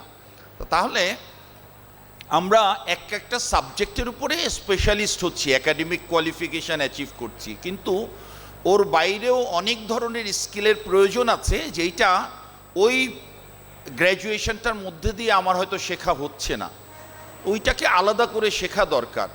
কমিউনিকেশন স্কিল সবার দরকার। আপনি যেই প্রফেশনেই যান, যেই ডিপার্টমেন্টেই যান, এইচআর ডিপার্টমেন্টে যান, অপারেশনাল ডিপার্টমেন্টে যান, কোয়ালিটি কন্ট্রোলে যান, আপনি ইঞ্জিনিয়ারিংয়ের যে কোনো ডিপার্টমেন্টে যান, civil engineering, electrical engineering, Tripoli, computer science, যেই ধরনের ডিপার্টমেন্টেই জব করেন, যেই ধরনের ইন্ডাস্ট্রিতেই জব করেন, ইউ নিড কমিউনিকেশন স্কিল। আপনার যখনই জয়েন করবেন, জয়েন করার পরে সিনিয়রদের সামনে কমিউনিকেট করতে পারতে হবে ভালো করে, তাদেরকে ইমেইলে কমিউনিকেট করতে পারতে হবে, হোয়াটসঅ্যাপ গ্রুপে কমিউনিকেট করতে পারতে হবে। আপনি যখন একটু সিনিয়র হবেন, 2-4-5 বছর জব এক্সপিরিয়েন্স হয়ে যাবে, তখন আপনার জুনিয়র টিমকে কমিউনিকেট করতে পারতে হবে, সিনিয়র টিমকে কমিউনিকেট করতে পারতে হবে। যখন আপনি আরও সিনিয়র লেভেলে উঠবেন, তখন এরকম 500 জন 1000 জনের সামনে দাঁড়িয়ে মাইকে কথা বলতে হবে। উইদাউট প্রিপারেশান ইনস্ট্যান্টলি আপনাকে ডেলিভারি করতে হবে, সিচুয়েশান ম্যানেজ করতে পারতে হবে। কমিউনিকেশন স্কিল হয়তো মেবি আমাদের মিডিয়া ম্যানেজমেন্ট বা এই ধরনের সাবজেক্টের মধ্যে এটা আলাদা করে একটা সাবজেক্ট থাকতে পারে, বাট আমাদের কোথাও আলাদা করে শেখানো হয় না। তাহলে কিভাবে শিখবো আমরা? Self learning. যদি আপনার মধ্যে সেই অ্যাপটিটিউড থাকে, সেলফ লার্নিংয়ের মাধ্যমে শেখা যেতে পারে। ইউটিউবে যান, গুগলে যান, চ্যাট জিপিটিকে প্রশ্ন করেন, I want to improve my communication skills, what should I do? Chat GPT আপনাকে একটা চেকলিস্ট দিয়ে দিবে, ওই চেকলিস্ট ফলো করেন। বাট এগেইন আমরা আসলে অলস, তো নিজে নিজে এটা করা হয়ে ওঠে না। তো নিজেকে অনেক সময় বাধ্যবাধকতায় ফেলতে হয়। অনলাইনে সার্চ করেন যে কমিউনিকেশন স্কিলের উপরে একদিনে মাস্টার ক্লাস কারা কারা করায়, বা 3 দিনের কোনো সার্টিফিকেশন কোর্স কেউ করায় কিনা। গ্র্যাজুয়েশনের পাশাপাশি এই ধরনের ট্রেনিংগুলো করেন। ওই ট্রেনিংয়ে আপনি আপনার মতো আরও 20 জনকে পাবেন। 20 জনের মধ্যে ওয়্যার ডু ইউ স্ট্যান্ড, আমরা আজকে আলোচনা করছি না how to stand out. Stand out করতে হলে তো আপনার কন্টেম্পোরারি যারা আছে তাদের মধ্যে ওয়্যার ডু ইউ স্ট্যান্ড, ওটাও তো দেখতে হবে। একটা আপনি দেখছেন আপনার এডুকেশন সিস্টেমের মাধ্যমে আপনার সিজিপিএ কত, আপনি আপনার সেমিস্টারে আপনার কন্টেম্পোরারিদের মধ্যে কীরকম রেজাল্ট করছেন সেটা দেখে। আর এর পাশাপাশি আরেকটা যেটা উপায় আছে সেটা হলো, যদি আপনি মনে করেন সেলফ লার্নিং করতে পারবেন, go for self learning, that is the best way, free of cost. আর যদি মনে করেন সেটা হয়ে উঠবে না, সেক্ষেত্রে কোনো একটা প্রতিষ্ঠানে 500, 1000, 2000, অনলাইনে হলে কম খরচ হবে, ফেস টু ফেস হলে একটু বেশি খরচ হবে, এরকম রেজিস্ট্রেশন করে সরাসরি ওরকম একটা সেশনে যান। আমাদের দেখবেন যে অনেক মাঠ আছে, পার্ক আছে, অনেক হাঁটার জায়গা আছে, তারপরে ওইসব জায়গায় না হেঁটে আমরা জিমে রেজিস্ট্রেশন ফি দিয়ে ভর্তি হই। কারণ কি, তখন প্রতিদিন মনে পড়ে জিমে যাইতে হবে, নাইলে তো টাকাটা অপচয় হবে। সো নিজেকেই নিজে একটা বাধ্যবাধকতার মধ্যে ফেলা, এবং পাশাপাশি সেই প্রস্তুতি নিয়ে আমরা যদি আগাই, আমরা যদি রেজাল্ট ড্রিভেন কোনো একটা আউটকাম দিতে পারি, তাহলেই আমাদের এই জব অপরচুনিটি বা এই কম্পিটিটিভ জব মার্কেটে নিজেকে আমরা এক্সাম্পলারি করে তুলতে পারবো, বাকিদের থেকে আলাদা করে তুলতে পারবো, আমরা এগিয়ে থাকতে পারবো। আমরা এখন আমাদের ফার্স্ট স্পিকার ছিলেন retired lieutenant commander Ishtiaq Taher sir. স্যারের কাছে আবার ফেরত যাব, এবং that will be our last discussion for the day. আমরা যারা অলরেডি জব মার্কেটে আছি, তারা তাদের জব মার্কেটে নিজেদের অবস্থান ধরে রাখার জন্য অথবা ক্যারিয়ার প্রোগ্রেসের জন্য আমরা কি করতে পারি, এই ব্যাপারে তার গাইডেন্স, তার সাজেশনস, এটা আমরা চাইব। ধন্যবাদ স্যার। আচ্ছা, থ্যাংক ইউ ফয়সাল। যে ফার্স্ট অফ অল, নতুন পুরান বা ফ্রেশ গ্র্যাজুয়েট সবার জন্য একটা ক্রিটিক্যাল স্কিল হলো বিং ইনকুইজিটিভ। আপনার মনে অনেক প্রশ্ন থাকতে হবে যে আমাদের এখানে এরকমভাবেই হয়, এই জিনিসটা যদি আপনি মেনে নেন তাহলে আপনাকে দিয়ে ইনোভেশন হবে না, নাম্বার 1। সো আপনি যদি if you don't ask questions, আপনি কখনো অ্যান্সার পাবেন না, বা অ্যান্সার তো খুঁজবেনই না, পাবেন কিভাবে? So that is number 1। Number 2 হলো, আমার কাছে মনে হয় যে আমাদের ফ্রেশ গ্র্যাজুয়েটস বা অনেক মিড লেভেল বা সিনিয়র অনেকে আছে, আমরা নিজেরাই নিজেদের ক্যারিয়ার গ্রোথের জন্য কিছু কনস্ট্রেইন তৈরি করি, যে আমি ঢাকার বাইরে যাব না, আমার উত্তরার মধ্যে আমার অফিস হতে হবে, আমার ডেলি 2 ঘন্টা ট্রাভেল করতে পারবো না, বা আমি ফ্যাক্টরিতে কাজ করব না, আরএমজিতে ধুলাবালি বেশি, ওখানে যাব না। আসলে এইরকম যখন আপনার চারপাশে আপনি বিভিন্ন কনস্ট্রেইন বা দেয়াল তৈরি করবেন, আপনার জন্য ক্যারিয়ার স্কোপ এমনিতেই ছোট হয়ে আসবে। আপনি দেখেন, একজন ইন্ডিয়ান এসে যদি ভালুকার মতো জায়গায় থেকে দিনের পর দিন থেকে সে যদি লক্ষ লক্ষ টাকা আর্ন করতে পারে, আপনার কেন চিটাগাং যেতে সমস্যা? সুতরাং আপনি যদি ওই যে মশারির ভিতরে যদি মশারি টাঙান, তাহলে আপনার ক্যারিয়ার গ্রোথ হবে না। So you need to be resilient. আরেকটা বিষয় হলো যে আর্লি ক্যারিয়ার স্টেজটা খুব ইম্পর্ট্যান্ট। আপনাকে প্রথম 3 থেকে 5 বছরে এমন কাজ করতে হবে, এমন আপনাকে রেপুটেশন আর্ন করতে হবে যে you will earn 15 years of experience in 5 years. এমনভাবে আপনি কাজ করবেন যে 5 বছর আপনার 15 বছর এক্সপিরিয়েন্স হয়ে যাবে। আপনি যখন আপনার ম্যানেজারের কাছে, আপনার এমপ্লয়ারের কাছে আপনাকে ইনডিসপেন্সেবল, যে ওকে ছাড়া তোমার চলবে না। আমি একটা উদাহরণ দিই, আপনারা মিস্টার তপন চৌধুরীকে জানেন, স্কয়ার গ্রুপের ম্যানেজিং ডিরেক্টর। তো আমার আমি মিলিটারি ছেড়ে আমি আইবিএতে এমবিএ করে আমার first job was in square. তো উনি নিজেই মানে ইন্টারভিউ না, মানে বেসিক্যালি আই হ্যাভ বিন, স্কোয়ারের নিয়ম হলো আপনি সিলেকশনের পরে জয়েন করার আগে এমডির সাথে একটা কার্টিসি কল হয় ওইখানে, ওইভাবে উনি একটা কথা আমাকে বলছিলেন, আমি জীবনেও ভুলি নাই। উনি আমাকে বলছিলেন যে শুনো, আমাকে লোকজন বলে যে স্যার এখানে কি জব সিকিউরিটি আছে কিনা। তো আমি তো বলি যে এটা কোন ধরনের প্রশ্ন, জব সিকিউরিটি তোমার কাছে। কেন? নিজেই বলতেছে কেন আমার কাছে? বলছে তুমি এমনভাবে কাজ করবা যেন আমি ম্যানেজিং ডিরেক্টরের চিন্তা হয় যে ইশতিয়াক এখান থেকে চলে গেলে আমার কি হবে। So you turn the table, give the job সিকিউরিটির চিন্তা আমার উপর দিয়ে দাও। তুমি নিজে চিন্তা নয় যে ইশতিয়াক এখান থেকে চলে গেলে আমার কি হবে, ওইটা নিয়ে তুমি চিন্তা করো, যেন ওই চিন্তায় যেন আমি করতে পারি সেই লেভেলে তুমি পারফর্ম করো। আর আমরা কি করি, ভাই কালকে আমার জব থাকবে কিনা, তাহলে থাকবেই না।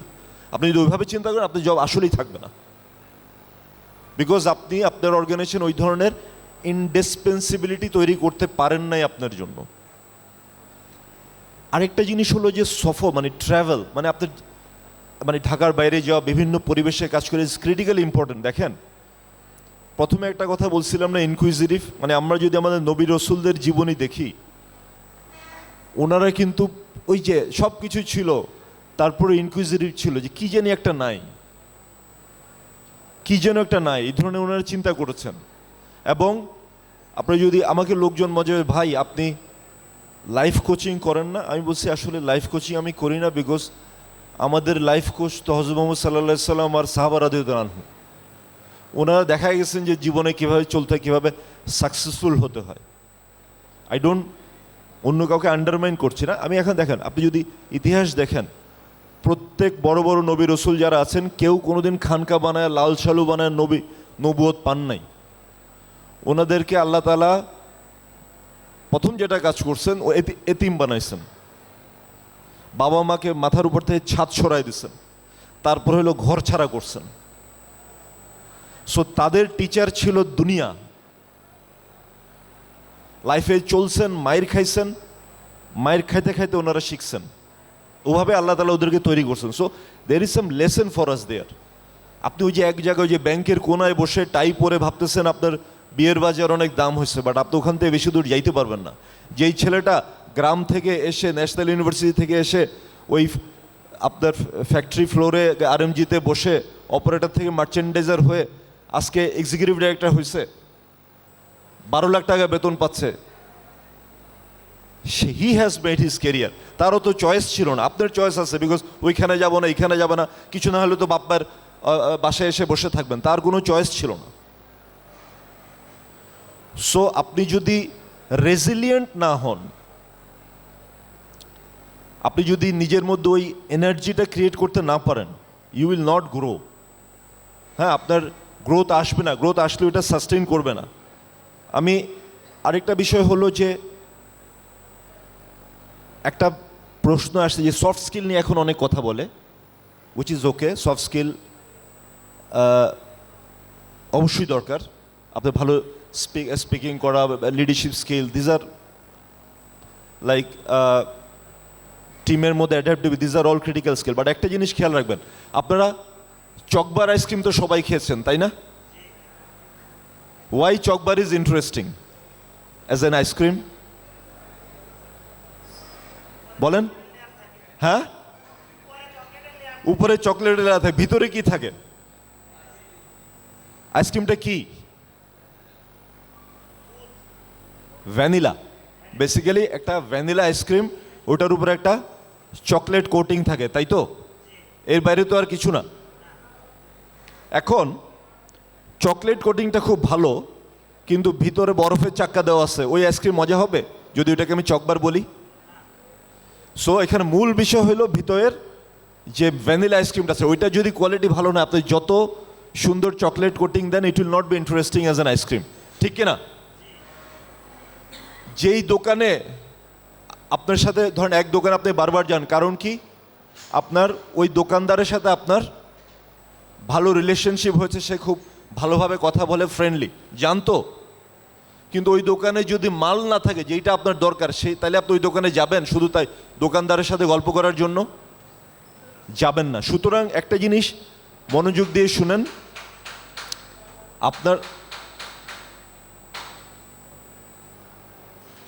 আপনার সফট স্কিল তখনই ইফেক্টিভ হবে যখন আপনার একটা হার্ড স্কিল আছে।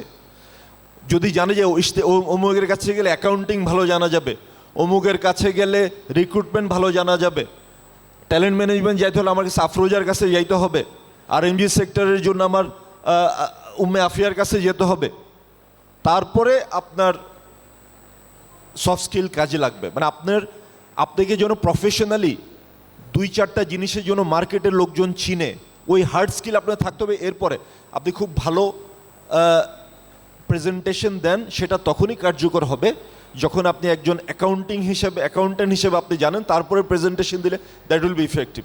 আপনি খুব ভালো মার্কেটিং জানেন, এরপরে প্রেজেন্টেশন বা টিম টক করলে ইট উইল বি ইফেক্টিভ। আপনি কিছু জানেন না, আপনার কথা শুনতে আসবে কেন লোকজন? আপনি যদি কিছু হয় না, তারপরে আপনার সফট স্কিল দিয়ে কী হবে? So remember, soft skill is an accelerator on top of hard skill. Hard skill থাকতে হবে, তার উপর যখন আপনি সফট স্কিল অ্যাড করবেন, it will be an accelerator. But only soft skill without hard skill is useless. কথা বুঝতে পারছেন? এই কথাটা অনেকেই বলে না। সুন্দর সুন্দর প্রেজেন্টেশন, পাওয়ার পয়েন্ট। ভাই পাওয়ার পয়েন্ট কাকে দিবেন, কেন দিবেন? ঠিক আছে, সো এই জিনিসগুলো ক্রিটিক্যালি ইম্পর্ট্যান্ট। আর 2-1টা পয়েন্ট আমি একটু নোট ডাউন করেছিলাম, ভুলে গেছি একটু, জাস্ট কুইকলি, যেহেতু লাস্ট আমি লেট মি জাস্ট একটা যেটা হলো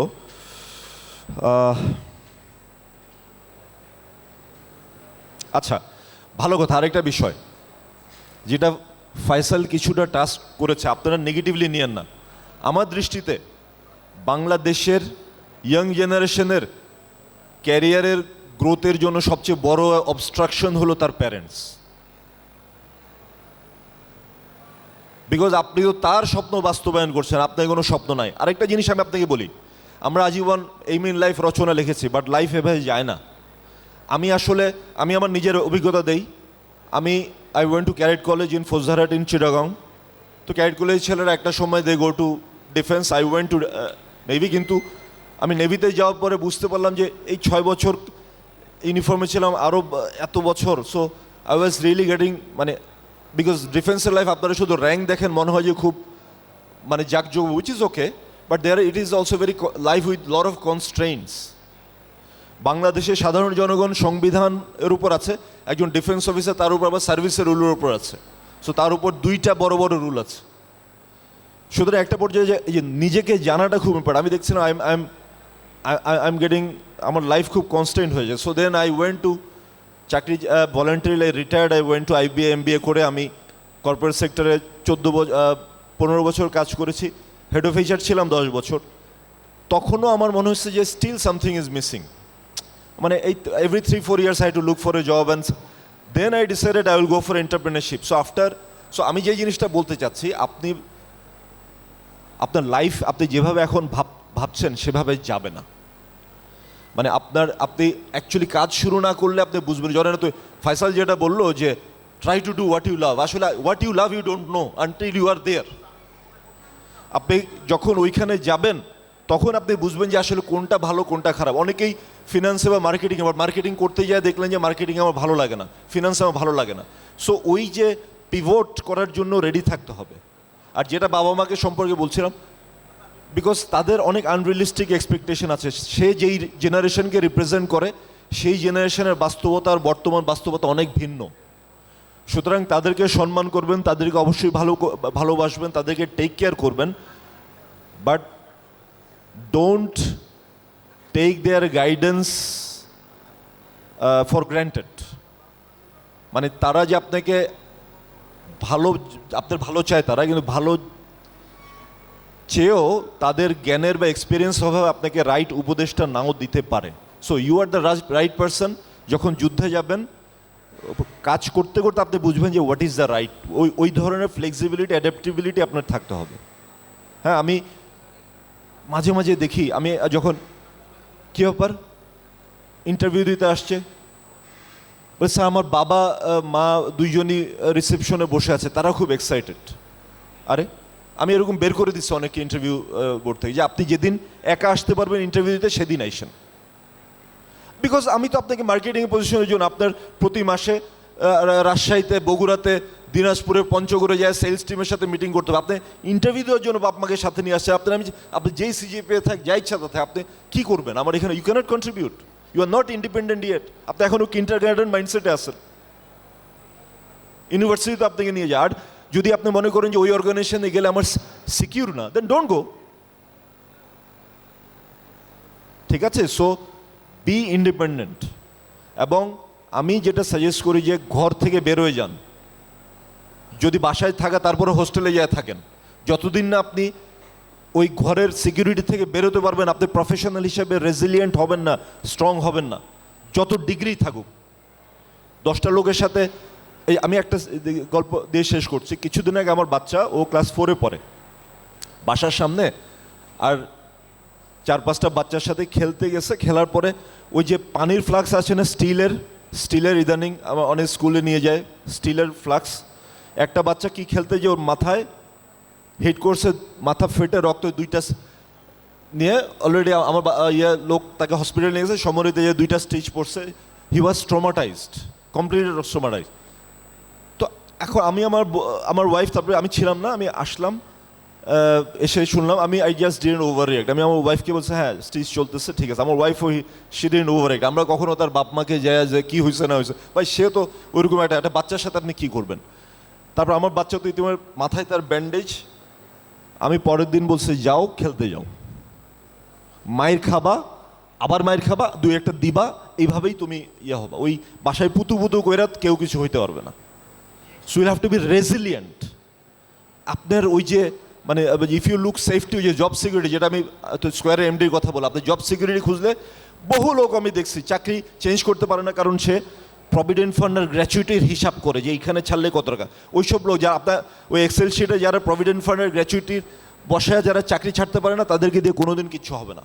আপনি ভবিষ্যতে কোটি কোটি টাকা বেনিফিটের জন্য যদি 2 লাখ টাকা বা 5 লাখ টাকার এখন লস করতে না পারেন, দেন আপনার ইনভেস্টমেন্ট ওই মাইন্ডসেটই আপনার নাই, আপনার গ্রোথ মাইন্ডসেটই নাই। ঠিক আছে? সো একটু বেশি কথা বলে ফেললাম। Thank you Faisal, and handing over to the next team.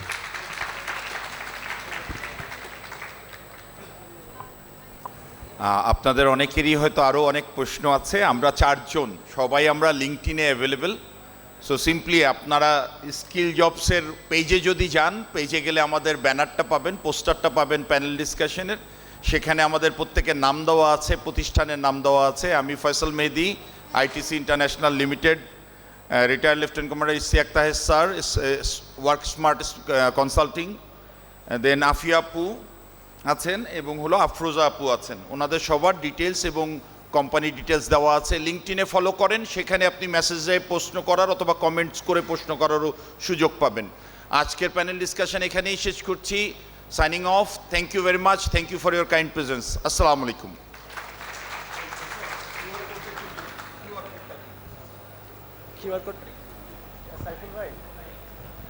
আচ্ছা, আমার একটা ব্লগ আছে, ওইটার একটা কিউআর কোড, আপনারা ওখানে ক্যারিয়ার রিলেটেড অনেকগুলো প্রায় 40টার উপর আর্টিকেল আছে।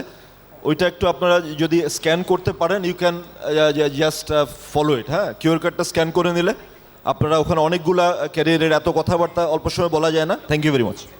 Thank you so much. আমরা গেস্টদের জন্য একটা ছোট্ট টোকেন অফ অ্যাপ্রিসিয়েশন আছে, আমি একটু রিকোয়েস্ট করবো এগুলো একটু রিসিভ করার জন্য। Thank you.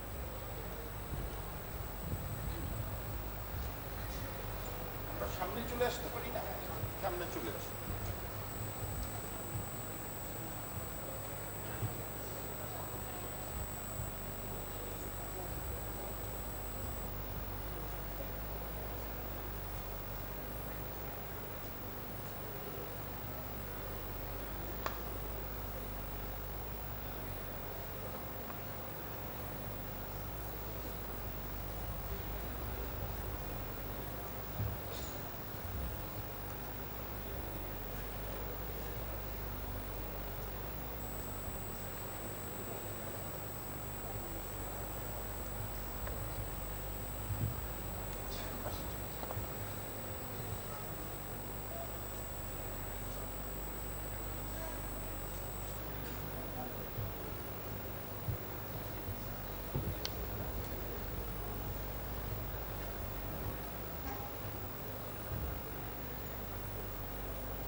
আমি গেস্টদেরকে আসন গ্রহণ করার জন্য অনুরোধ করছি।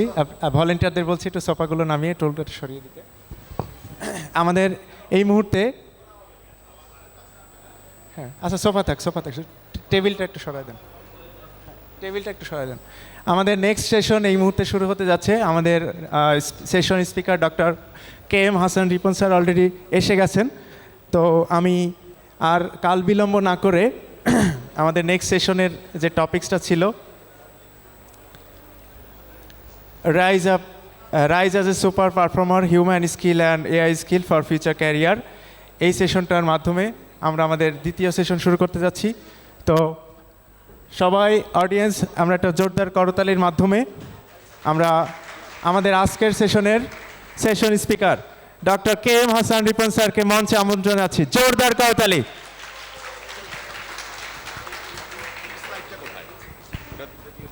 Thank you so very much. আমার কাছে মনে হচ্ছে যে আমি একটু এখান থেকে এখানে থাকলে ভালো হবে, কাছাকাছি করা যাবে। সো আজকে আমি এখানে বেশি সময় নেব না, because it's almost lunch time হয়ে গেছে। তো আমি মূলত যে জিনিসটা নিয়ে আজকে এখানে কথা বলবো, আপনারা দেখেছেন যে রাইজ অ্যাবাভ। নাও এখানে একটা ছবি আমি দিয়েছি, দেখেন দেখা যাচ্ছে কিনা জানি না, দুই অ্যাঙ্গেল থেকেই হয়তো দেখা যাবে। মানে আমার কাছে যেটা মনে হয় যে ধরেন if we want to become a successful professional, তাহলে আমাদেরকে এরকম দুইটা ডানা নিতে হবে সাথে। একটা ডানায় আপনি দেখেন যে লাভ সাইন আছে, তারপরে ব্রেন আছে, তারপরে হ্যান্ডশেক আছে, আবার নিচে আছে, একদম নিচে আছে আপনার 3-4 জন মানুষ। সো এই যে চারটা সিম্বল যেটা আপনার ওই পাশে আমাদের লেফট হ্যান্ড সাইডে, ওই ডানাটার যতগুলো স্কিলস আপনি দেখছেন এগুলো সব হচ্ছে গড গিফটেড। এইটা আমাদের সৃষ্টিকর্তা আমাদেরকে দিয়েছে। আমরা ভ্যালিউ করতে পারি। কেউ যদি আমাকে মানে হেল্প করে, আমি তার এটাকে ভালোবাসা হিসেবে নিয়ে আমি এটাকে ভ্যালু দিতে পারি। বলে না যে the most powerful 4 letters word, the most powerful 4 letters word হচ্ছে love, LOV, but we don't care. So এটা গড গিফটেড। টিম ওয়ার্ক আমাকে করতেই হবে, এটা গড গিফটেড, এটা আমাদেরকে আল্লাহ দিয়েছেন। তারপর হ্যান্ডশেক, আমি এখনও দেখি যে হ্যান্ডশেক যখন মানুষ করতে আসে পুরো হাত দেয় না। খেয়াল করে দেখছেন আপনারা? পুরো হাত দেয় না, অল্প হাত দেয়। এখানেও কিপটামি, পুরো হাত দেয় না। সো বাট এই পুরো হাত দেওয়ার এটা সম্ভবত ব্রিটিশের রানী করেছে যে আমার পুরো হাত তুমি ধরতে পারবে না, আমার নখ ধরলেই তোমার জীবন সার্থক, এই জন্যে ও এইভাবে করে নখ দেয়। But we are professionals. একটা সময় হ্যান্ডশেকের ওপর ভিত্তি করে বলা হতো যে এই এলাকা রাজত্ব কে করবে, যার হ্যান্ডশেকের সময় হাত এরকম একটু ওপরের দিকে থাকতো। ফর এক্সাম্পল আপনি আসেন, হ্যাঁ আসেন, আপনি আসেন, এখানে আসছেন কেন? এখানে আসতে হয় আমার সেশনে। কখনো আসেন আমার সেশনে আপনাদের অনেককেই আসতে হবে। হ্যাঁ, ফর এক্সাম্পল ধরেন এই যে উনি আমাকে দিয়েছে, এখন উনি আমার হাত ভেঙে ফেলতেছে, দেখেন আমি ব্যথা পাচ্ছি হাতে। এরকমও হ্যান্ডশেক হয় যে আপনি হ্যান্ডশেক করার পর বলেন যে সেকেন্ড টাইম তোমার সঙ্গে দেখা হলে আর হাত দিব না, কারণ কাট কাট কাট করে শব্দ হয়। রেডি, আসেন। সো এখন কে জিতলো? কেন? আমার হাত উপরে। সিরিয়াসলি হ্যান্ডশেক এভাবে আসছে এবং দুই পাশে 2 রাজার সোলজাররা থাকতো, অ্যান্ড তারা অবজার্ভ করতো হাতের উপর কার, যার হাতের উপর বেশি তিনি হচ্ছে তার সোলজাররা আপনার হু হু করে মানে স্লোগান দিত। কিন্তু এখন অনেকে দেখবেন হ্যান্ডশেক করে এভাবে, ধরেন ওনার সঙ্গে যদি হ্যান্ডশেক করি, আপনি আসেন আমাকে হ্যান্ডশেক করতে আসেন, সো আমি বললাম যে আমার হাত তুমি নিয়ে ধরো তোমার ইচ্ছা, বাট আমার দেওয়ার কোনো ইচ্ছা নাই। তো এরকম অনেকে দিয়ে দেয়, এখনও দেয়, এই যে এরকম দেখেন উনিই ধরে আছে, আমি ধরিনি কিন্তু, খেয়াল করছেন? So it is god gifted skills, but আমরা এটাকে ব্যবহার করছি না। ওনার জন্য একটা জোরে হাততালি দেন, আসতে চাইনি প্রথমে, প্লাস ওনার জন্য আরও জোরে হাততালি দেন, thank you. So and then একদম নিচে আছে আপনার টিম ওয়ার্ক। আমরা মনে করি ছোটবেলায় একটা বাজে প্রভাব আমরা শিখেছি, সেই প্রভাবটার নাম হচ্ছে নিজে বাঁচলে আমার ফাদারের নাম। শুনছি না? দ্য মোস্ট আমি কি বলবো এটাকে, আপনাকে দূরে রাখার one of the most powerful প্রভাব এটা। হ্যাঁ, মানে নিজে বাঁচলে আমার ফাদারের নাম, বাংলায় বললে আরো সুন্দর লাগে, তাই না? নাও আমি বাম পাশের ডানার কথা বললাম, এখানে যারা অলরেডি রাওয়ার মেম্বার, আপনাদের সবার কাছে এটা আছে। এখানে যারা আমাদের ক্যারিয়ার সিকার, আপনাদের সবার কাছে এটা আছে। এই ডানাটা গড গিফটেড ডানা, যেই ডানাটা নিয়ে অ্যাকচুয়ালি আমরা এখন কথা বলি। ইভেন কি আমি যখন 98 সালে আমার ক্যারিয়ার শুরু করি, ওই ডানা দিয়েই শুরু করতে বলেছে যে একটা ডানা তো তোমার আছে, now you want to fly, right? So since you want to fly, এক ডানা দিয়ে ফ্লাই করা যায়, প্লেন উঠতে পারবে। So you need both the wings, right? So পরের যে উইং, এটা প্রতিনিয়ত চেঞ্জ হয়। আজকে 2025 আমরা ওই ডানাতে নিয়ে এসেছি আপনার এআই, আর্টিফিশিয়াল ইন্টেলিজেন্স, এআই, এবং আমরা এখানে আরও অনেক জিনিস নিয়ে এসেছি। সো ওইটাকে বলছি আমার টেকনোলজি, আমার tools.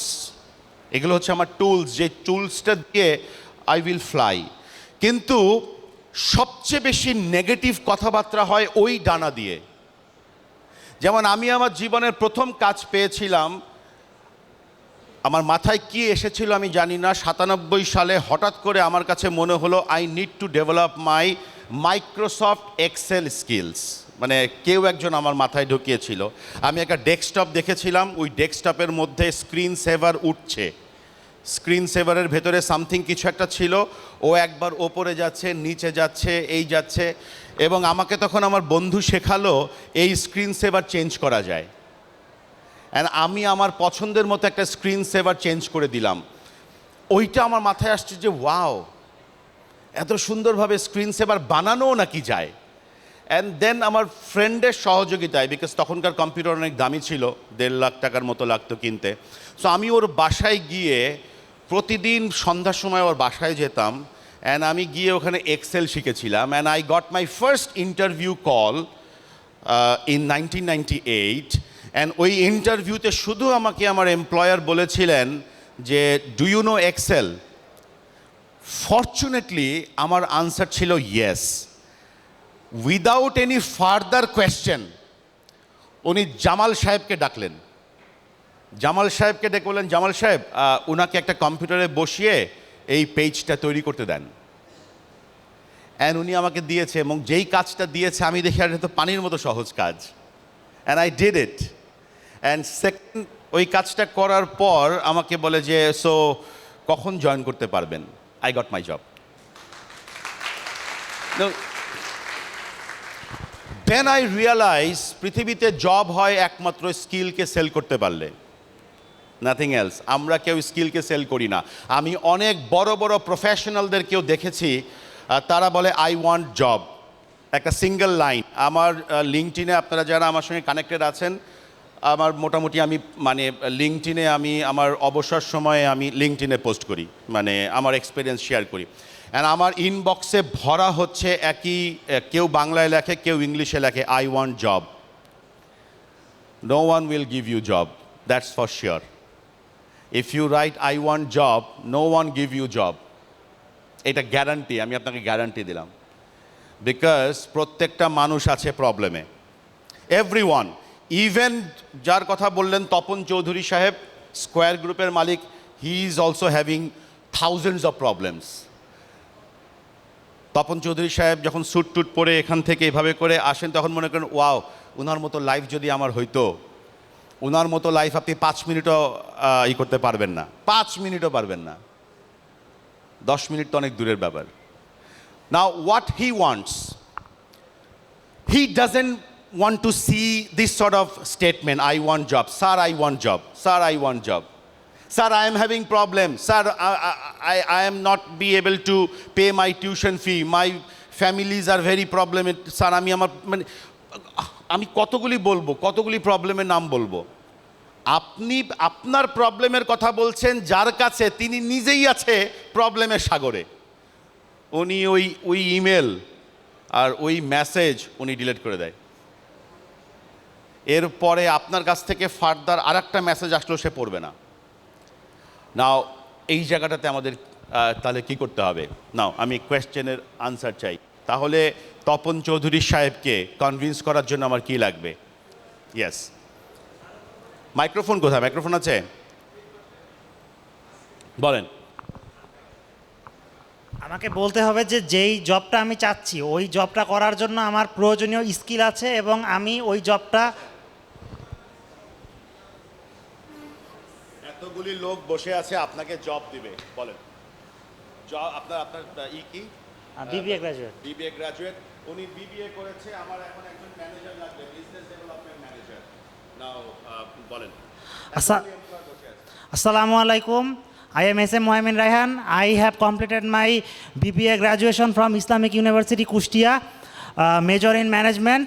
I am good at OSINT, communication skill and networking. I hope I can do job. ওকে, আরেকজন দাঁড়ান না, জান কই, এত সহজে ভাগতে দিব না। আরেকজনকে who wants to sell? Who wants to sell? আসেন, আপনি আসেন। আমি জানি ওর কাছে অনেকগুলো স্কিল আছে, and I want to see যে উনি স্কিল পারবে কিনা বলতে। আগে বলেন কি নিয়ে পড়াশোনা করছে? Electrical, fantastic. এই ইলেকট্রিক্যাল মানে মাথার মধ্যে তখনই এমপ্লয়ারের প্রবলেম চলে আসে। ও আচ্ছা, তার মানে এই প্রবলেম আমি সলভ করতে পারবো। নাও সেল করেন নিজেকে, দেখি কীভাবে সেল করবেন।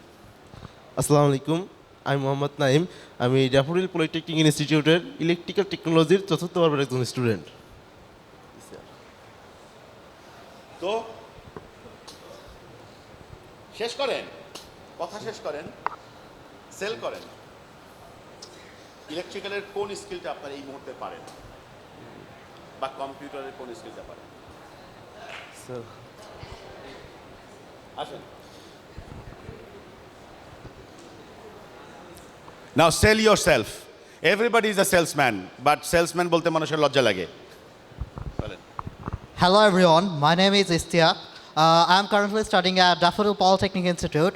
I am studying it like computer science, and I am an aspiring programmer. I would love to be a machine learner in the near future, because currently in this world, AI is taking over it. Like maybe many people have differences. Like maybe someone is saying like, yeah, AI will not replace human, but as we all know, AI is replacing all of us. So in order to like actually keep up with all of like countries and all of the world, I need to learn something that will be valuable in the future. In that regard, I'm like studying for like programming and stuff. So I could actually manage my hard skill. Along with it, I think I have proper proficiency of communication and like networking with anyone. So I could get along with anyone in any situation and adapt myself with all of them. Thank you. কেমন হয়েছে? Better, little bit better. Now think about it. জি, তার confidence ভালো। আর সবচেয়ে বড় কথা হলো এই স্টেজে দাঁড়ালে অনেক বড় অভিজ্ঞ মানুষদেরও কনফিডেন্স জিরো হয়ে যায়।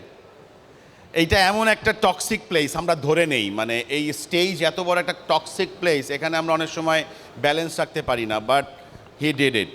ওর জন্য একটা জোরে হাততালি, ওনার জন্য জোরে হাততালি। ওনারা দুজন যদি আবার একটু কম পারফর্ম করতে না পারতেন, যে ওনার চেয়ে যদি একটু কম পারফর্ম করতে না পারতেন, তাহলে আমরা ধরতে পারতাম না। That is very important. Thank you. Now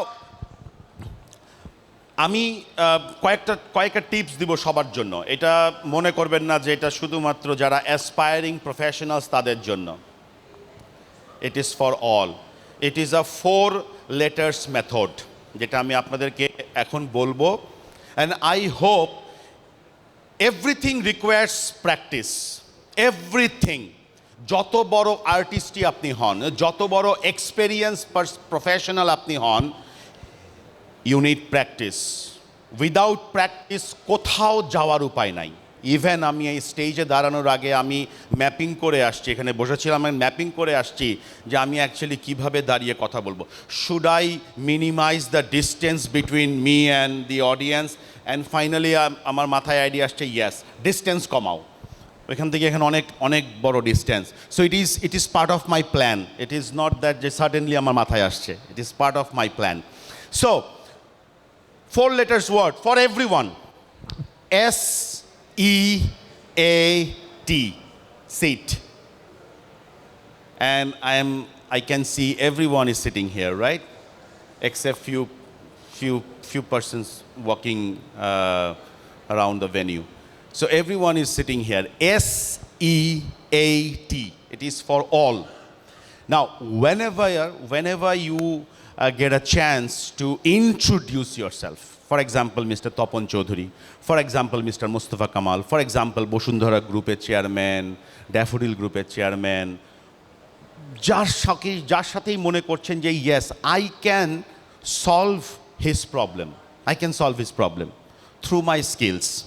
I am a problem solver. এটা হচ্ছে ফার্স্ট আইডেন্টিটি আপনার, যে I am a problem solver. Now, S.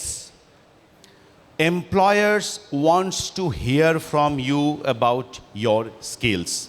No name, no university name, no degree, nothing.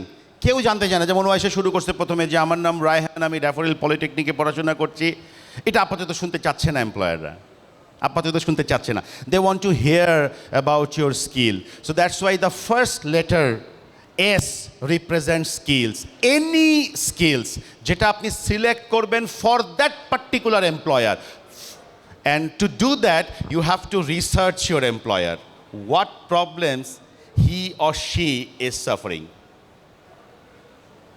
For example, আপনি supply chain নিয়ে কাজ করেছেন, হয়তো আপনি আর্মিতে কাজ করেছেন, আপনি সাপ্লাই চেনের সঙ্গে যুক্ত ছিলেন। So supply chain is your core area.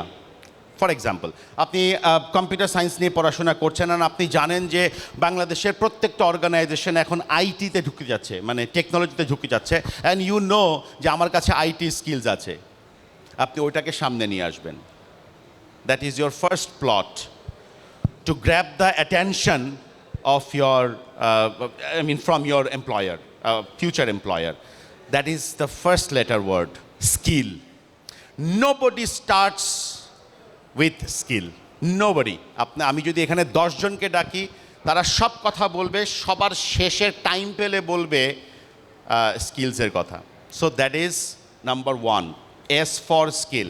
Now, second letter, people want to hear যে তুমি যে বললে যে since you are saying that you are skilled in this particular area, for example supply chain, electrical, logistics, branding, marketing, programming, and you say, for example, সে বলল যে আমি Python নিয়ে আই ক্যান রাইট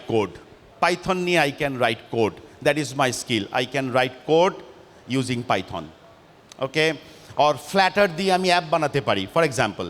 সো বললো যে I am app developer using platter, অথবা আমি electrical, অথবা আমি আর্মির যে বিভিন্ন ধরনের যারা এখানে আর্মি আর্ম ফোর্সেস রিটায়ার্ড অফিসার্সরা আছেন, আপনাদের যে কোনো একটা নিশ এরিয়া আছে, আপনি বলেন যে ওইটা আমার skill. Now the employer wants to hear, do you have any experience? Show me one experience. That represents experience.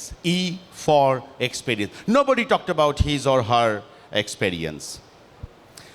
Based on experience, based on আপনার কাছে thousands hour-এর experience আছে, multiple skill-এর experience আছে, দরকার নাই 100 স্কিলের কথা বলার দরকার নাই। আপনি যেটাকে হাইলাইট করেছেন টু ইমপ্রেস দ্যাট এমপ্লয়ার, ওই স্কিলের ওপর ভিত্তি করে আপনি আপনার এক্সপেরিয়েন্সকে ওনার সামনে নিয়ে আসেন। That is your experience. কেউ এটা বলে না। আচ্ছা, থার্ড, এ, সিটের A for achievement. Believe me, আমি যত প্রফেশনালের সাথে লাস্ট 25 ইয়ার্সে আমি মিট করেছি, অনেক বড় বড় প্রফেশনালদের সঙ্গেও মিট করেছি। আমি 64 ডিস্ট্রিক্ট আমি ট্রাভেল করেছি for work, and 40 countries travel করেছি for work to share our Bangladeshi news or achievements, যেটা আমি গ্লোবাল প্ল্যাটফর্মে বলেছি। আমি দেখেছি seriously majority professionals they think that আমি তো এখনও নোবেল পাইনি, অতএব আমার কাছে কোনো অ্যাচিভমেন্ট নাই। মানে তারা সবচেয়ে বড় অ্যাচিভমেন্ট না পাওয়া পর্যন্ত ছোট ছোট অ্যাচিভমেন্টের কথা বলেই না। But employer wants to hear যে কেউ কি রিকগনাইজ করেছে, তুমি যে বললা যে you have skills and you have experience, is there any one in this world who recognise your experience? So আপনি বলতে পারেন যে yes, for this skill I worked with this person and I have generated 10% profit. That is your achievement. And nobody ask, for example, যারা professional আছেন, career change করছেন এখন বা করবেন, তাদের কাছে অনেক টেস্টিমোনিয়ালস আছে, অ্যান্ড দের ওন এখানে একটা আমি অনেক ধরনের জিনিস বলতে পারি এখানে। কেউ নিজের অজান্তে মানে কনশাসলি কেউ এটা করে না, আনকনশাসলি অনেক এটা ভুলে যায় অ্যাচিভমেন্টের কথা বলতে। আবার অনেকে চিন্তা করে এটা বলার কি আছে, এটা তো বলার কিছু নাই। But sorry sir, story telling is the number one skill. আপনাকে স্টোরি টেল করতেই হবে, তার মধ্যে অ্যাচিভমেন্ট আপনাকে বলতে হবে, achievement. The last but not the least, T for your traits. ওই যে লেফট হ্যান্ড সাইডের ডানা, ট্রেটস। নাও অনেকে বলে I am a self motivated person. এমপ্লয়াররা খুশি হয়ে যায়, আমার আরেকজন লোককে ভাড়া করে এনে আমার ওনাকে মোটিভেট করতে হবে না। He is a self motivated person, he is a team performer. আর অনেক সময় অনেক ধরনের কথা বলে, উনি ভেঙে পড়েন না। আমি ভেঙে পড়ার মতো মানুষ না, আমি ভেঙে পড়ি না। আমি যে কোনো জায়গা থেকে যে কোনো সময় আমি স্টার্ট করতে পারি। These are your personal traits, যেগুলিকে এমপ্লয়ার কনফিডেন্স পায় যে আমি যদি ওনাকে হায়ার করি আই উইল গেট রিটার্ন। বলে না ROI, return of investment. So return on ইনভেস্টমেন্টে আপনাকে যদি কেউ 1.5 লাখ টাকা স্যালারি দেয়, 2 লাখ টাকা স্যালারি দেয়, এমপ্লয়ার জানতে চায় উনি কি আমাকে 6 লাখ টাকা রিটার্ন দিতে পারবে? ইফ আই পে হিম 2 লাখ টাকা এভরি মান্থ, উনি কি রিটার্ন আমাকে 6 লাখ 10 লাখ টাকা দিতে পারবে? Because people wants to hire you not for your attire, কি স্যুট পরেছেন, কেমন আপনাকে দেখা যাচ্ছে, নো, এইটা দিয়ে আপনাকে হায়ার করে না। People hires you because of your confidence, because of your mindset and because of your skill. আর এই তিনটাই আমরা দেখাই না যখন আমরা এমপ্লয়ারদের সাথে কথা বলি। আমরা দেখাই আমি খুব কষ্টে আছি, I need money, I have just retired, so I need to do something. এগুলি তো আপনি উনাকে কনভিন্স করতে পারবেন না এই শব্দগুলো দিয়ে। আপনি যত এক্সপিরিয়েন্স, আপনাকে সিট বলতে হবে, SEAT, সিট আপনাকে বলতেই হবে। That's the seat gives confidence to your future employer. And এই চারটা SEAT বলার জন্য নির্দিষ্ট কোনো বয়সের দরকার নাই যে when I will be 30 then I will say that. আবার অনেক সময় এই ধরনের চলে আসে যে আমি কেন বলবো এগুলি। ওই ডানার 2টা ডানা যদি আপনার কাছে না থাকে, সিরিয়াসলি 2025 না, আমি আমার টাইমেও when I joined in the workplace in 1998, ওই সময় আমি উঠতে পারতাম না। আমার একটা রাইট হ্যান্ড সাইডের ডানাতে আমার ছিল computer skills, and left hand side ডানাতে ছিল আমার অসংখ্য মানুষের পরিচিতি, আমার নেটওয়ার্ক অ্যান্ড মানে এভরিথিং। মানে আমি কিন্তু প্রচুর কথা বলতাম, মানে কেউ দাম না দিলেও কথা বলতাম। অ্যান্ড এই কথা বলার কারণে আপনারা জানেন কিনা জানি না, আমি অনেক জায়গায় এটা শেয়ার করছি, আমি কথা বলার কারণে আমি একদিন ছিনতাইকারীর সঙ্গে আড্ডা দিয়েছি আধা ঘন্টা। সিরিয়াসলি, আমার এক কোম্পানির আমার বস পার্থকুমার কুণ্ড, তো উনি ভদ্রলোক আমাকে বললেন যে ব্র্যান্ডিং তো ঠিক মতো হচ্ছে না, তুমি কি ব্যানার ট্যানার দেখছো এগুলো কিছু? আমি বললাম যে আমি তো দেখছি, আমি তোদেরকে বলে দিয়েছি। বলে না দেখছো, রাইট প্লেসে নাই, তুমি আর আমি যাব কালকে। তো উনি আমাকে নিয়ে গেলেন, আমি কৃতজ্ঞতা করছি, আমি কেন যাব, আমার কি এটা কাজ কি না। তো উনি আমাকে নিয়ে গেলেন, সারা রাত 12টার সময় শুরু করেছি, 3:30টার সময় আমি ওনাকে বললাম যে একটা ব্রেক নেই, চা খাই মালিবাগ ওদিকে। তো বলে যে ঠিক আছে আমি এখানে আছি, তুমি যাও। তো আমি চায়ের দোকানে গিয়ে বললাম একটা চা দেন, পাশে দেখি আরেক ভদ্রলোক চা খাচ্ছে। তো আমি বললাম যে আপনি রাত 3টার সময় কি করেন? আমার যে স্বভাব আর কি, জাস্ট যে কোনো মানুষকে। উনি বলে ছিনতাই। তো আমার হাতে এরকম চা, তো উনি বলে ছিনতাই করি। তো এখন আমি কি করব, আমার পা সব জ্যাম হয়ে গেছে, আমি মনে করছি আমি তো শেষ। তা আমাকে উনি বলে যে ভয় পায়েন না, আপনারে ছিনতাই করব না, আপনি বসেন চা খান।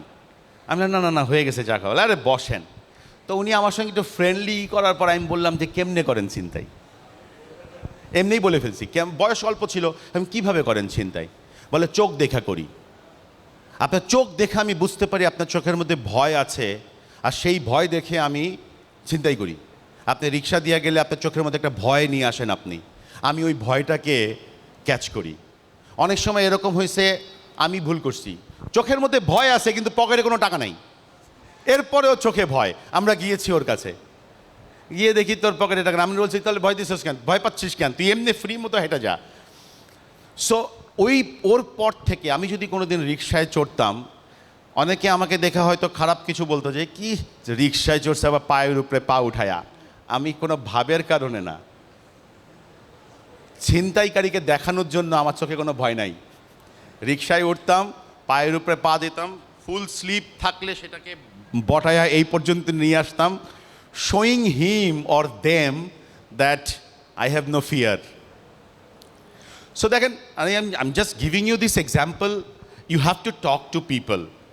অনেক সময় আমরা প্রফেশনাল হয়ে যাওয়ার পর আমরা অনেক সময় কথা বলি না, আমরা নিজেকে সাইলেন্ট করে রাখি, আমরা নিজেকে কমফোর্ট জোনের মধ্যে নিয়ে আসি, আমরা কথা বলতে চাই না।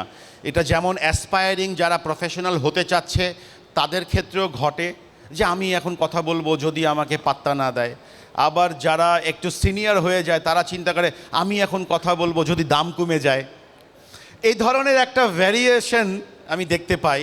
সো আমি আপনাদের সবাইকে বলবো যে মানে you know everything, how to achieve those wings, যেটা একটা অলরেডি আমাদেরকে আল্লাহ দিয়ে দিয়েছেন, আর একটা অ্যাচিভ করা কোনো ব্যাপার না। সব free tools available in this world right now. Chat GPT is free, আপনার বর্তমান কাজের জন্য chat GPT is free, Canva is free, CapCut is free, আপনার আর কি আছে, জেমিনাই ইজ ফ্রি, আর কি আছে, টার্বোস্ক্রাইব। কোনো একটা লেকচার পছন্দ হইলো, টার্বোস্ক্রাইব থেকে আপনি মানে ইউটিউব থেকে লিঙ্কটা নিয়ে আপনি টার্বোস্ক্রাইবে দিয়ে দেন, স্ক্রিপ্ট তৈরি হয়ে যাবে।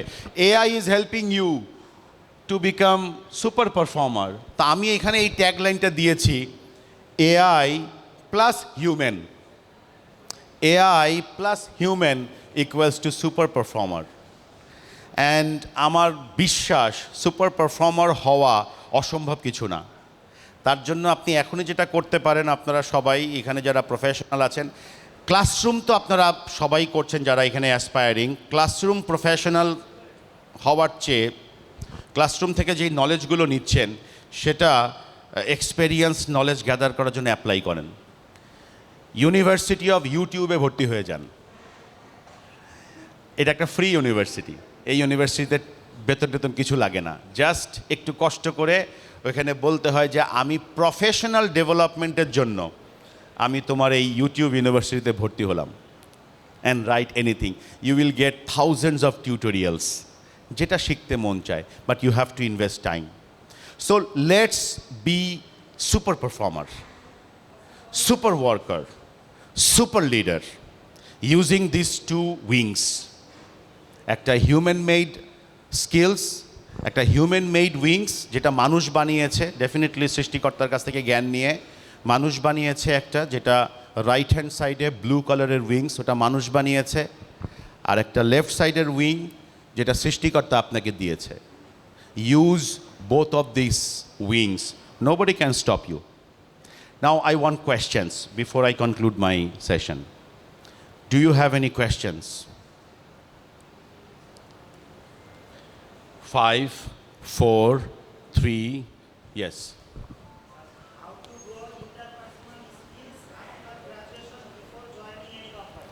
After graduation, before joining any company. The interpersonal skills. Interpersonal স্কিলের সঙ্গে আফটার বিফোর কোনো সম্পর্ক নাই। জি স্যার। ইন্টারপার্সোনাল স্কিলস যেদিন আপনি জন্ম হয়েছে সেদিন থেকে actually you are using it. আপনি কান্না করতেন, আপনার মা আপনাকে খাবার দিত। So you will create, you have already created your bonding. But যেটা সবচেয়ে ইসে লাগবে সেটা হচ্ছে যে ইন্টারপার্সোনাল স্কিলসে trust is very important. Trust, Yes sir. Interpersonal skills মানে হচ্ছে যে someone will believe you, someone will trust you, someone feel that ওনার সাথে কথা বললে আমার অ্যাটলিস্ট ক্ষতি হবে না। Then people will start sharing with you. কিন্তু একটা ছোট্ট কোটেশন আমি তৈরি করেছিলাম, আমার কাছে ভাল লাগে ছোট ছোট কোটেশন তৈরি করতে। Trust builds relationship. Yes sir. ক্লাসরুমের রিলেশনশিপ, অফিসের রিলেশনশিপ। এখন অফিসে আমরা সবসময় রিলেশনশিপ বা ক্লাসরুমের রিলেশনশিপ আমরা সবসময় ব্রেক করি। আমি সেদিন কোনো একটা লেকচারে বলেছিলাম যে আমরা অফিস বলেন, পার্সোনাল লাইফে বলেন, আমরা সবসময় সারপ্রাইজ দিতে পছন্দ করি। সারপ্রাইজ, ধরেন আমার এক কলিগ আমার সাথে একটা ফোনে কথা বললেই হয়ে যায়, হ্যালো রিপন, আমি তোমাকে একটা ইমেল দিব, সো এই ইমেলের সাবজেক্টটা হচ্ছে এই বিষয়ে তুমি একটা ইমেল পাবে আমার কাছ থেকে। আমি তখন তাকে বলবো ওকে ভাইয়া, থ্যাংক ইউ, আমি ওয়েট করবো আপনার ইমেলের জন্য। সিম্পল, জাস্ট 60 সেকেন্ডসের একটা কলটা আমি রেখে দিব, হয়তো আধা ঘন্টা 1 ঘন্টা পর আমার কাছে ইমেলটা আসবে, আমি সারপ্রাইজ হব না। কিন্তু এই 60 সেকেন্ডসের কল না করে আপনার সহকর্মী কি করবে, ওর বসের কাছ থেকে অর্ডার নিয়ে এসে ফাট করে ইমেল পাঠিয়ে দেবে, সকালবেলা এসে একটা সারপ্রাইজ পাবে, আরে এটা আবার কখন জারি হইল, এইটা নাজিল হলো কখন। এই যে সাডেন নাজিল হয় আমাদের কাছে কমিউনিকেশনে, Yes, sir. এখানে আপনার ইন্টারপার্সোনাল স্কিলস ব্রেক করে। Yes sir. হ্যাঁ, আপনার ট্রাস্ট ভেঙে যায়। সো দেখা যাবে যে আপনি শুরুতে অনেক মানুষ আপনার সঙ্গে আছে, একটা সময় দেখা যাবে আপনার কাছে কেউ নাই। Yes sir. Thank you, I hope you got your answer. Any question, any more question? 5, 4, 3, yes sir.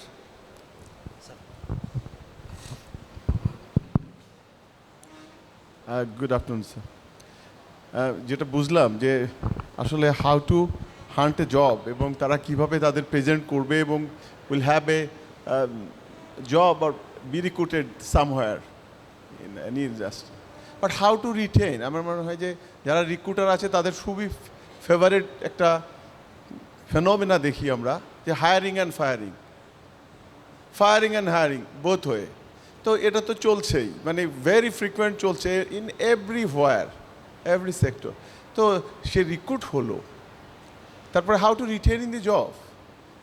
আমার কাছে তো মনে হয় এটা যারা জব যারা অ্যাচিভ করবে, তারপরে এটা is the biggest challenge for them. Just give some idea. Thank you. আমি এখন পর্যন্ত প্রায় 25টা পজিশনে কাজ করেছি। Currently I am holding a position of executive director in Daffodil group. তো আমি এই 25টা পজিশনে 25 বছর কাজ করেছি। অ্যান্ড আমি দেখতাম ক্যারিয়ারের শুরুর দিকে আমি দেখতাম আমরা একসঙ্গে 3 জন জয়েন করেছিলাম। 3 জনের মধ্যে 2 জন আমার যে বস, ওই বসের সঙ্গে বিকেল 5টা থেকে রাত 8টা পর্যন্ত তারা সময় কাটাতো বসের টেবিলে বসে, এবং কিছুক্ষণ পর পর শব্দ আসতো, হা হা হা হা হা, মানে খুব মজার গল্প হচ্ছে আমার ওই 2 সহকর্মী আর আমার বসের সাথে। আর আমি চিন্তা করতাম যে মানে এটা কি হচ্ছে, এবং কিছুক্ষণ পর পর আমার কাছে ফোন আসতো, রিপন ওই কাজের কি অবস্থা। তা আমি এরকম 2-1 বার কল পাওয়ার পর আমি চিন্তা করলাম যে আমি তো গেছি, আমি তো শেষ, I will not be able to sustain my job, because ওরা আবার যেটা করছে সেটা আবার আমার পক্ষে করা সম্ভব হচ্ছে না। থাকে না অনেক সময় যে মানে পার্সোনাল রিলেশনশিপের মাধ্যমে অনেকে জব টিকিয়ে রাখতে চায়, বাট আনফর্চুনেটলি সেটা সাস্টেইন করে না, সত্যি কথা। দেন আমি যেটা চিন্তা করলাম যে আমি কোনো কাজ পেন্ডিং রাখবো না এবং আমি কোনো দিন পারফেকশনের পেছনে ছুটবো না। এই দুইটা জিনিস আমি ডিসাইড করলাম। I talked with my mentor, এটা আমার মাথার মধ্যে নিজে থেকে আসে নেই। I had many mentors in my life, still আমার লাইফে এখনও মেন্টার আছে। সো আমি আমার মেন্টারকে বললাম যে these are the problems that I am facing currently. তো বললো যে একটা জিনিস মাথায় রেখো, দিন শেষে তোমার যেন বলতে না হয় সরি স্যার এটা তো ভুলে গেছি, সরি স্যার এটা তো করি নেই। কারণ কোম্পানি সবচেয়ে বড় স্বার্থপর জায়গা।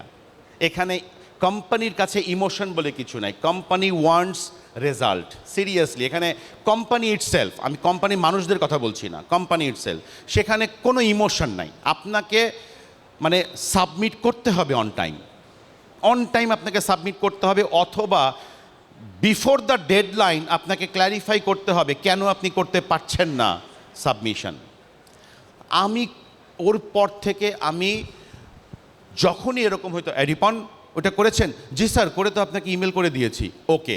আমি শুনেছি যে ওই যে দুজন আমার সঙ্গে এই করতো, ওরা গিয়ে বলতো জি স্যার কই ওটা নিয়ে তো কোনো শোরগোল কিছুই পাচ্ছি না, সম্ভবত স্যার করে নেই, আপনি চেক করে দেখেন। তো বস চেক করার জন্য ফোন দিত আমাকে, আর আমি বলতাম স্যার ডান হয়ে গেছে। ধরেন টার্গেট থাকতো, আমাদের টার্গেট থাকতো 25 লাখ 30 লাখ টাকা টার্গেট থাকতো, যেহেতু সেলস মার্কেটিংয়ে ছিলাম, টার্গেট থাকতো।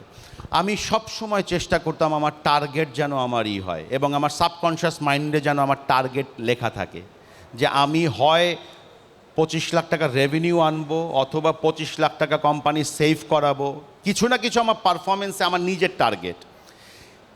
এইটার উপর যদি আপনি স্টিক থাকেন, যে অন টাইমে কাজটা নিয়ে অন টাইমে কাজটা দেয়া, অ্যান্ড এই যে কিছুক্ষণ আগে এক ভাই এখানে বলে গেলেন যে কোম্পানির কাছে তুমি ডিপেন্ডেন্ট না হয়ে কোম্পানি যেন তোমার উপরে ডিপেন্ডেন্ট হয়, এইটা আমরা অনেক সময় ভুলে যাই। হ্যাঁ, সো আমার মনে হয় এই জায়গাটাতে হায়ার অ্যান্ড ফায়ার, এটা পৃথিবীর যুগ যুগ ছিল।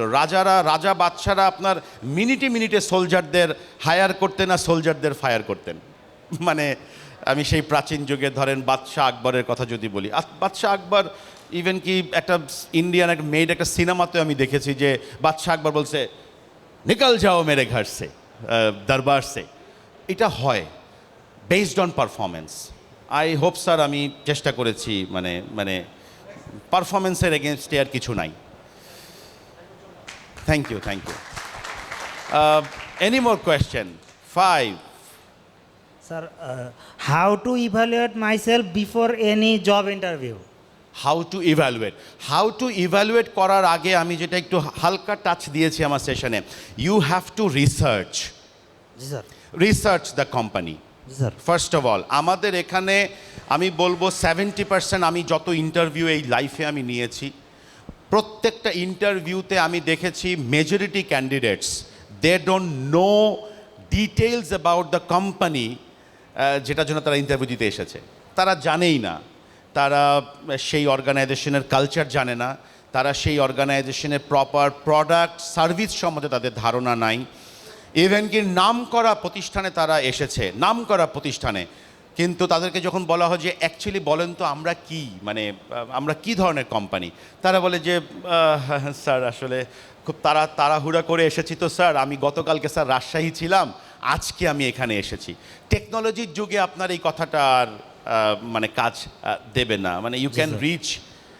আর এখনকার একটা জিনিস সবসময় শব্দটা মনে রাখবেন, এখনকার কোম্পানিগুলো ট্রান্সপারেন্ট ইনফরমেশনের দিক থেকে, যেটা পাবলিক জানার কথা যে ইনফরমেশন, সেগুলো ট্রান্সপারেন্ট। সেগুলো আপনি এজিএমের যে কোনো কোম্পানির এজিএমের টোটাল ফাইল আপনার মানে রিপোর্ট, অ্যানুয়াল জেনারেল রিপোর্ট আপনার অনলাইনে পাবলিশ করা থাকে, ব্রোশিয়ার্স ইভেন কি তাদের যে এমওইউগুলিও আপনার ওয়েবে পাবলিশ করা থাকে।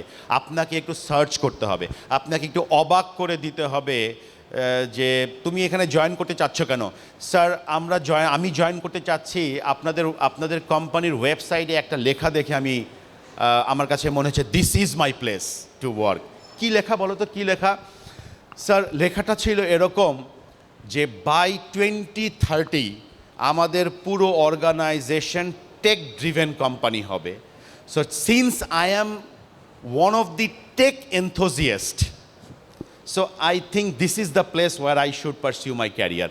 এই কথাটা যদি আপনি ওয়েবসাইট দিয়ে পড়েন না, তাহলে দেখবেন মানে আমার মেয়ে যখন ছোট ছিল, আমার মেয়ের সম্বন্ধে কেউ প্রশংসা করলে আমি খুশি হয়ে যেতাম। কোম্পানির মালিকের কাছে তার কোম্পানি ওই মেয়ের মতো, তার সন্তানের মতো।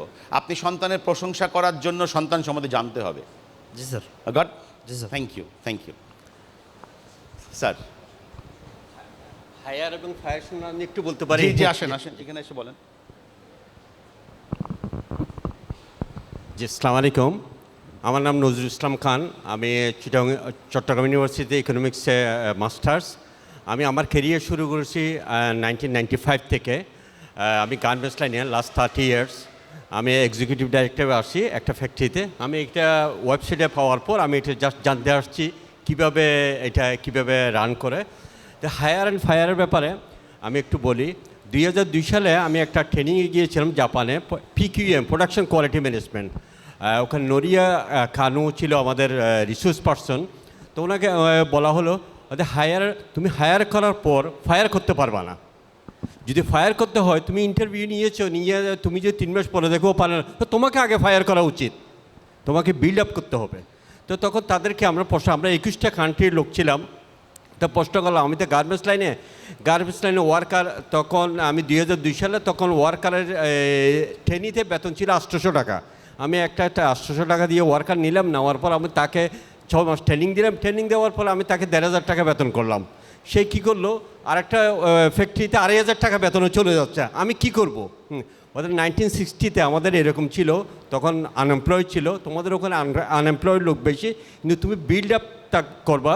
তুমি যদি 100 জনকে ট্রেনিং দাও, ওখান থেকে 80 জন চলে যাবে, আর 20 জন থাকবে। ওই 20 জনকে তুমি তোমার ইশারায় কাজ করাতে পারবা। তো এখন কি করবা তুমি তাকে এখন বাইর করবে, কি কাজ হচ্ছে না, তাকে 3টে মেথডে রুট কোজ অ্যানালাইসিস করো তাকে। সে কি ম্যান নাকি মেশিন নাকি ম্যাটেরিয়ালস, নাকি তার প্রবলেম, মেশিন ঠিক আছে ম্যাটেরিয়ালস ঠিক আছে, তার প্রবলেম। তাকে স্টাডি করো। ট্রেনিং পাই নেই, তাকে শিক্ষা দেওয়া হয়নি, অথবা তাকে কী করো নিচে নামিয়ে দাও। নিচে নেমে দিলে ও না হয় নিজেকে গ্রো করবে, অথবা নিজে চলে যাবে, ফায়ার করবা না। This is the strategy. Thank you. আসলে এটা নিয়ে এটা আসলে ট্রু। নাও মানে চমৎকার বলেছেন। বাট এখনকার ইসে হচ্ছে কি, মানে হায়ার অ্যান্ড ফায়ার তো মানে আমেরিকানরা শুরু করছে হায়ার অ্যান্ড ফায়ার, বাট এটাকে অনেক ধরনের, যেমন আপনার একটা কেপিআই থাকবে। আপনার কেপিআইয়ের জন্য কোম্পানি আপনাকে মানে এটাকে আমরা মানে আপনার পারফরমেন্সের ইন্ডিকেটর হিসেবে ধরে। আপনার একটা টার্গেট থাকে, সে আপনি যে ডিপার্টমেন্টেই কাজ করেন। একজন ওয়ার্কারের জন্য সেম। বাট এখন যেটা হয় যে অযৌক্তিক ফায়ারিং, তো ডেফিনেটলি এটা খারাপ। কিন্তু কোম্পানির কাছে এখন অনেক লজিক থাকে, মানে আপনার ওই কেপিআইয়ের ওপর বেস করে আপনারই। নাও আমি ওইটা তো গেল, thank you so very much. আমি আরেকটা জিনিস একটু অ্যাড করে দেই। আপনি দেখবেন আমাদের বাংলাদেশ না, শুধু বাংলাদেশই বলবো আগে, অন্য দেশের কথা না বলে। বাংলাদেশে আপনি দেখবেন আমাদের প্রফেশনালরা সার্চেবল না। বাংলাদেশে প্রফেশনালরা সার্চেবল না। আমি জানি না এখানে কতজনের নিজের পার্সোনাল ওয়েবসাইট আছে, আমি জানি না। আমি জানি না যে গুগল আপনাকে চেনে কি না, আমি সেটাও জানি না। আমি জানি না লিঙ্কডইন আপনার প্রমোশনের প্ল্যাটফর্ম কি না, আমি জানি না। সো এই সাইটগুলো যেটা বললাম, your Google, your social media handlings like LinkedIn, your personal website, যেটা এখন ফ্রিও করা যায় গুগল সাইটস দিয়ে। নাও আপনার কাছে এইগুলো নাই। ধরেন কিছুক্ষণ আগে এক স্পিকার বলল যে কিউআর কোড দিলাম, আমার ব্লগ পড়ে নেন। আপনি জানেন এই ব্লগটার জন্য গুগলও তাকে চেনে, জাস্ট সিম্পলি এই ব্লগটার জন্য গুগল তাকে চেনে। তিনি হয়তো একটা ওয়েবসাইট তৈরি করেছেন এবং ওয়েবসাইটে সে একটা প্র্যাকটিক্যাল তথ্য দিয়ে তিনি একটা ব্লগ লিখেছেন। ব্লগটা পাবলিশ করার সাথে সাথে গুগল ওটাকে ক্যাচ করেছে। আপনারা সবাই বাসায় যাওয়ার সময় বা রাস্তায় চ্যাট জিপিটিকে জিজ্ঞেস করতে পারেন, আমি আমার পরিচয় দিলাম না, বা চ্যাট জিপিটিকে জিজ্ঞেস করতে পারেন যে আমি আজকে KM হাসান রিপনের সেশন নিয়েছি, আসলে এই লোকটাকে আমারে বলো। চ্যাট জিপিটি দেখবেন বলে দিবে তুমি যার সাথে সেশন করছো এই ভদ্রলোকের এই হচ্ছে ডিটেলস। সো চ্যাট জিপিটি আমাকে চেনে কিভাবে? চ্যাট জিপিটি আমাকে চেনে বিকজ চ্যাট জিপিটি যখন সার্চ করে গ্লোবাল পুরো গ্লোবাল সে যখন খোঁজা শুরু করে তখন দেখে KM হাসান রিপন অ্যাভেইলেবল লিঙ্কডইনে, ফেসবুকে, তার নিজের ওয়েবসাইট আছে, সে বিভিন্ন নিউজ মিডিয়ায় এসেছে, বিভিন্ন টেলিভিশনের টক শোতে এসেছে, বিভিন্ন ইউনিভার্সিটি বা প্রফেশনাল কর্পোরেট অর্গানাইজেশনগুলোর ওয়েবসাইটে KM হাসান রিপনের নাম আছে, সেখান থেকে কিন্তু সে তথ্য বের করে নিয়ে আসে। সো মানে প্রচারে প্রসার। এখনকার হায়ারিংটা যেহেতু ডিফিকাল্ট না, মাইন্ডসেটটা একটু ধরে রাখবেন, এখনকার হায়ারিং ডিফিকাল্ট না, এখনকার হায়ারিং ডিফারেন্ট। সো এই ডিফারেন্ট হায়ারিং সিস্টেমে you have to have a searchable content. আপনার নাম দিয়ে সার্চ করে আমি দেখবই যে আপনার মাইন্ডসেট কেমন, আপনার কনফিডেন্স কেমন, এবং কোন স্কিলের কারণে বাংলাদেশ আপনাকে রিকগনাইজ করে। কারণ আমি হায়ার করব আপনার কনফিডেন্স, আপনার মাইন্ডসেট এবং আপনার স্কিল দেখে। আপনি যদি এই তিনটাকে প্রচার না করেন, আপনার প্রোফাইল যদি সার্চেবল না হয়, I am sorry to say it would be very difficult hiring system for you. So now it's up to you, different শব্দটা নেবেন নাকি ডিফিকাল্ট শব্দটা নেবেন। ডিফিকাল্ট শব্দ নেওয়া খুব সহজ, ডিফারেন্ট শব্দ নেওয়ার জন্য কিছুটা কাজ করতে হবে। আমি আপনাদের সবাইকে ধন্যবাদ জানাচ্ছি and thank you skill.jobs. Skill.jobs is working since 2000 and they have 4,000 plus employers connected to this platform. Skill.jobs, a completely automated solution for hiring those who do not have yet profile in Skill.jobs. Please do that because Skill.jobs এর প্রোফাইলও কিন্তু Google search করে নিয়ে আসে। So try to have your own profile. And জীবন এই মুহূর্তে Skill.jobsকে lead করছে। Skill.jobs is a job placement platform for Daffodil Group and এই ওয়েবসাইটটা আমরা 2000 সালে লঞ্চ করি, ফার্স্ট এভার ইন বাংলাদেশ, যখন পত্রিকার মাধ্যমে চাকরি খোঁজা হতো। তো তখন আমরা 2000 সালে নিয়ে এসেছি। অ্যান্ড জীবন should be you should feel proud that with this 25 years after establishment, Jibon is leading. So any purpose, he has a very big team like Mamun.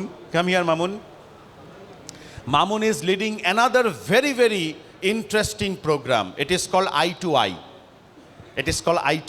I2I মানে হচ্ছে ইন্টার্ন টু ইন্ডাস্ট্রি। এটা হয়তো প্রফেশনালদের জন্য লাগবে না যারা already experienced, but those who are sitting there students, I2I is a fantastic program. You will consider as an intern, you will send to your desired company and those company will train you. It's a fantastic model, I2I. We are working with many organizations. তারা তাদের ওখানে intern হিসেবে কাজ করিয়ে, কাজ শিখিয়ে দেন বেস্টদেরকে আবার করে রাখে। So Mamun is leading this I2I and Skill.jobs is leading by this young man, Jibon. And thank you so very much. I am available in LinkedIn. KM Hasan Ripon, I am available in LinkedIn, Facebook, WhatsApp, everywhere. If you have any question in future, please let me know. And I'm very, very much like a poka in social media handlings and you can reach me. Thank you. Thank you so very much. Assalamu alaikum. স্যারকে একটু request করবো আমাদের সাথে থাকার জন্য, স্যারের জন্য একটা টোকেন অফ অ্যাপ্রিসিয়েশন।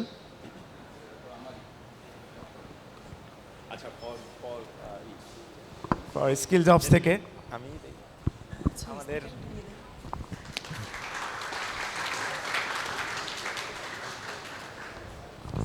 আর আমাদের আরেকজন ভ্যালিড এমপ্লয়ার ভিআইপি ট্যাগ থেকে ছাড়ের জন্য একটা টোকেন অফ অ্যাপ্রিসিয়েশন। আপনি একটু ব্যাখ্যা করেন এটা। Sir, I will make for you a digital business visiting card, like your skill and like digital CV kind of. Sir. Thank you so very much. Yes, sir. If you want, you just tap it and you see. এটা not a just a digital business visit, এটা also digital CB. আপনি কোথায় কাজ করছেন, আপনার কতটুকু skill আছে এবং কোন কোম্পানিতে কত বছর কাজ করেছেন, আপনি সব দেখতে পারবেন। দুজি আমি দেখাই, দুজি ওখানে শো করতে পারতাম। যেমন এখানে আমরা প্রথমেই এখানে দিতে পারবো হচ্ছে অ্যাবাউট আস, তারপরে আপনার কন্ট্যাক্ট ডিটেলস, তারপরে হচ্ছে আপনার ডেভোটি কোম্পানি সম্পর্কে, কোম্পানির all the details, social media, তারপরে আপনি কত বছর ওয়ার্ক করেছেন এবং আপনার বিজনেস কী, আপনার ওয়ার্ক পোর্টফোলিও কী। লাইক আমরা তো চাই যে আমরা সবাই শো করতে চাই আমাদের স্কিলটা কী, আমাদের প্রোডাক্টটা কী, যেন অন্য মানুষের কাছে পৌঁছে দিতে পারি। তো এটা একটা digital business visiting card, that's one NFC. So এটা হচ্ছে একটা ট্যাপের মাধ্যমে আপনি কে, কোথায় কাজ করছেন, আপনার স্কিল কী, আপনার প্রোডাক্ট কী, আপনার সার্ভিস কী এবং আপনি কী কী অর্জন করেছেন আপনার জীবনে, এক ট্যাপে আপনি দেখতে পারবেন। সো আমরা জব খোঁজার জন্য অনেক সময় কী করি, আমরা অনেক জায়গায় সিভি ড্রপ করি ওর পেপারে দেই, কিন্তু আমি এক জায়গায় গেলাম, আমার বন্ধু এক জায়গায় জব করছে, আমি জাস্ট গেলাম আর কিছু কথা বললাম, অনেক মানুষ হবে, এরকম বিষয়টা আর কি। আমি অবশ্যই এক্সপ্লেন করবো একদিন। Sir, thank you very much.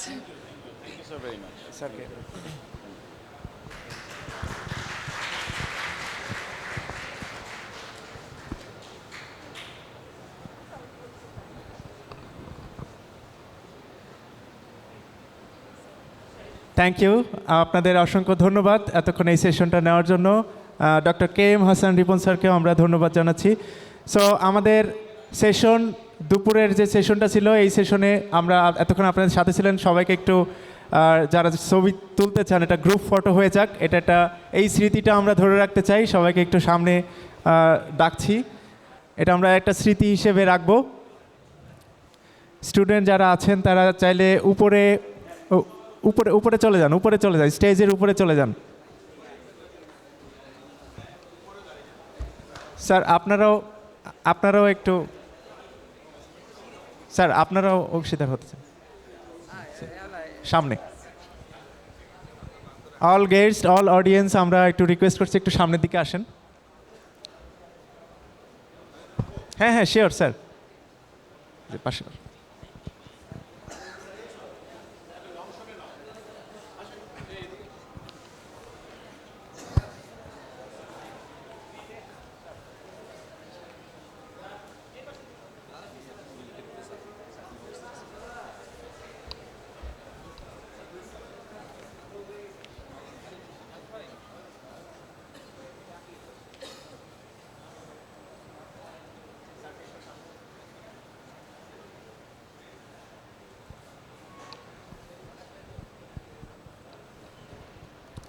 Thank you, সবাই একটু হাত উঁচু করে চেয়ার।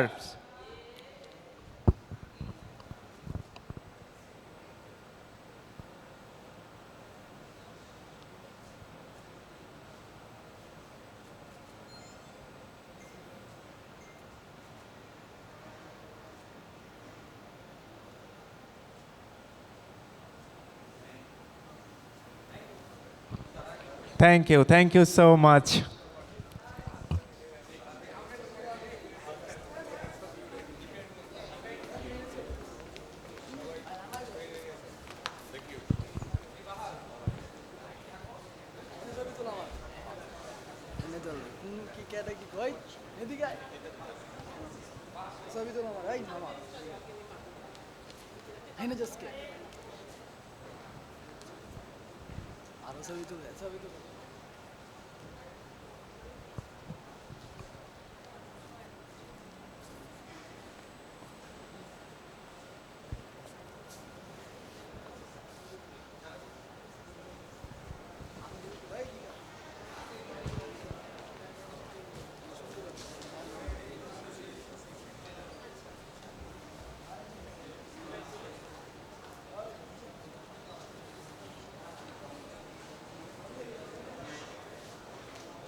আচ্ছা, আমাদের নেক্সট প্যানেল ডিসকাশন হবে বিকাল 3টায় লাঞ্চ এবং প্রেয়ার ব্রেকের পর। সো সেই অনুষ্ঠানে আপনাদের আমন্ত্রণ জানিয়ে আমাদের এখনকার মতো সেশন শেষ হচ্ছে। ধন্যবাদ সবাইকে।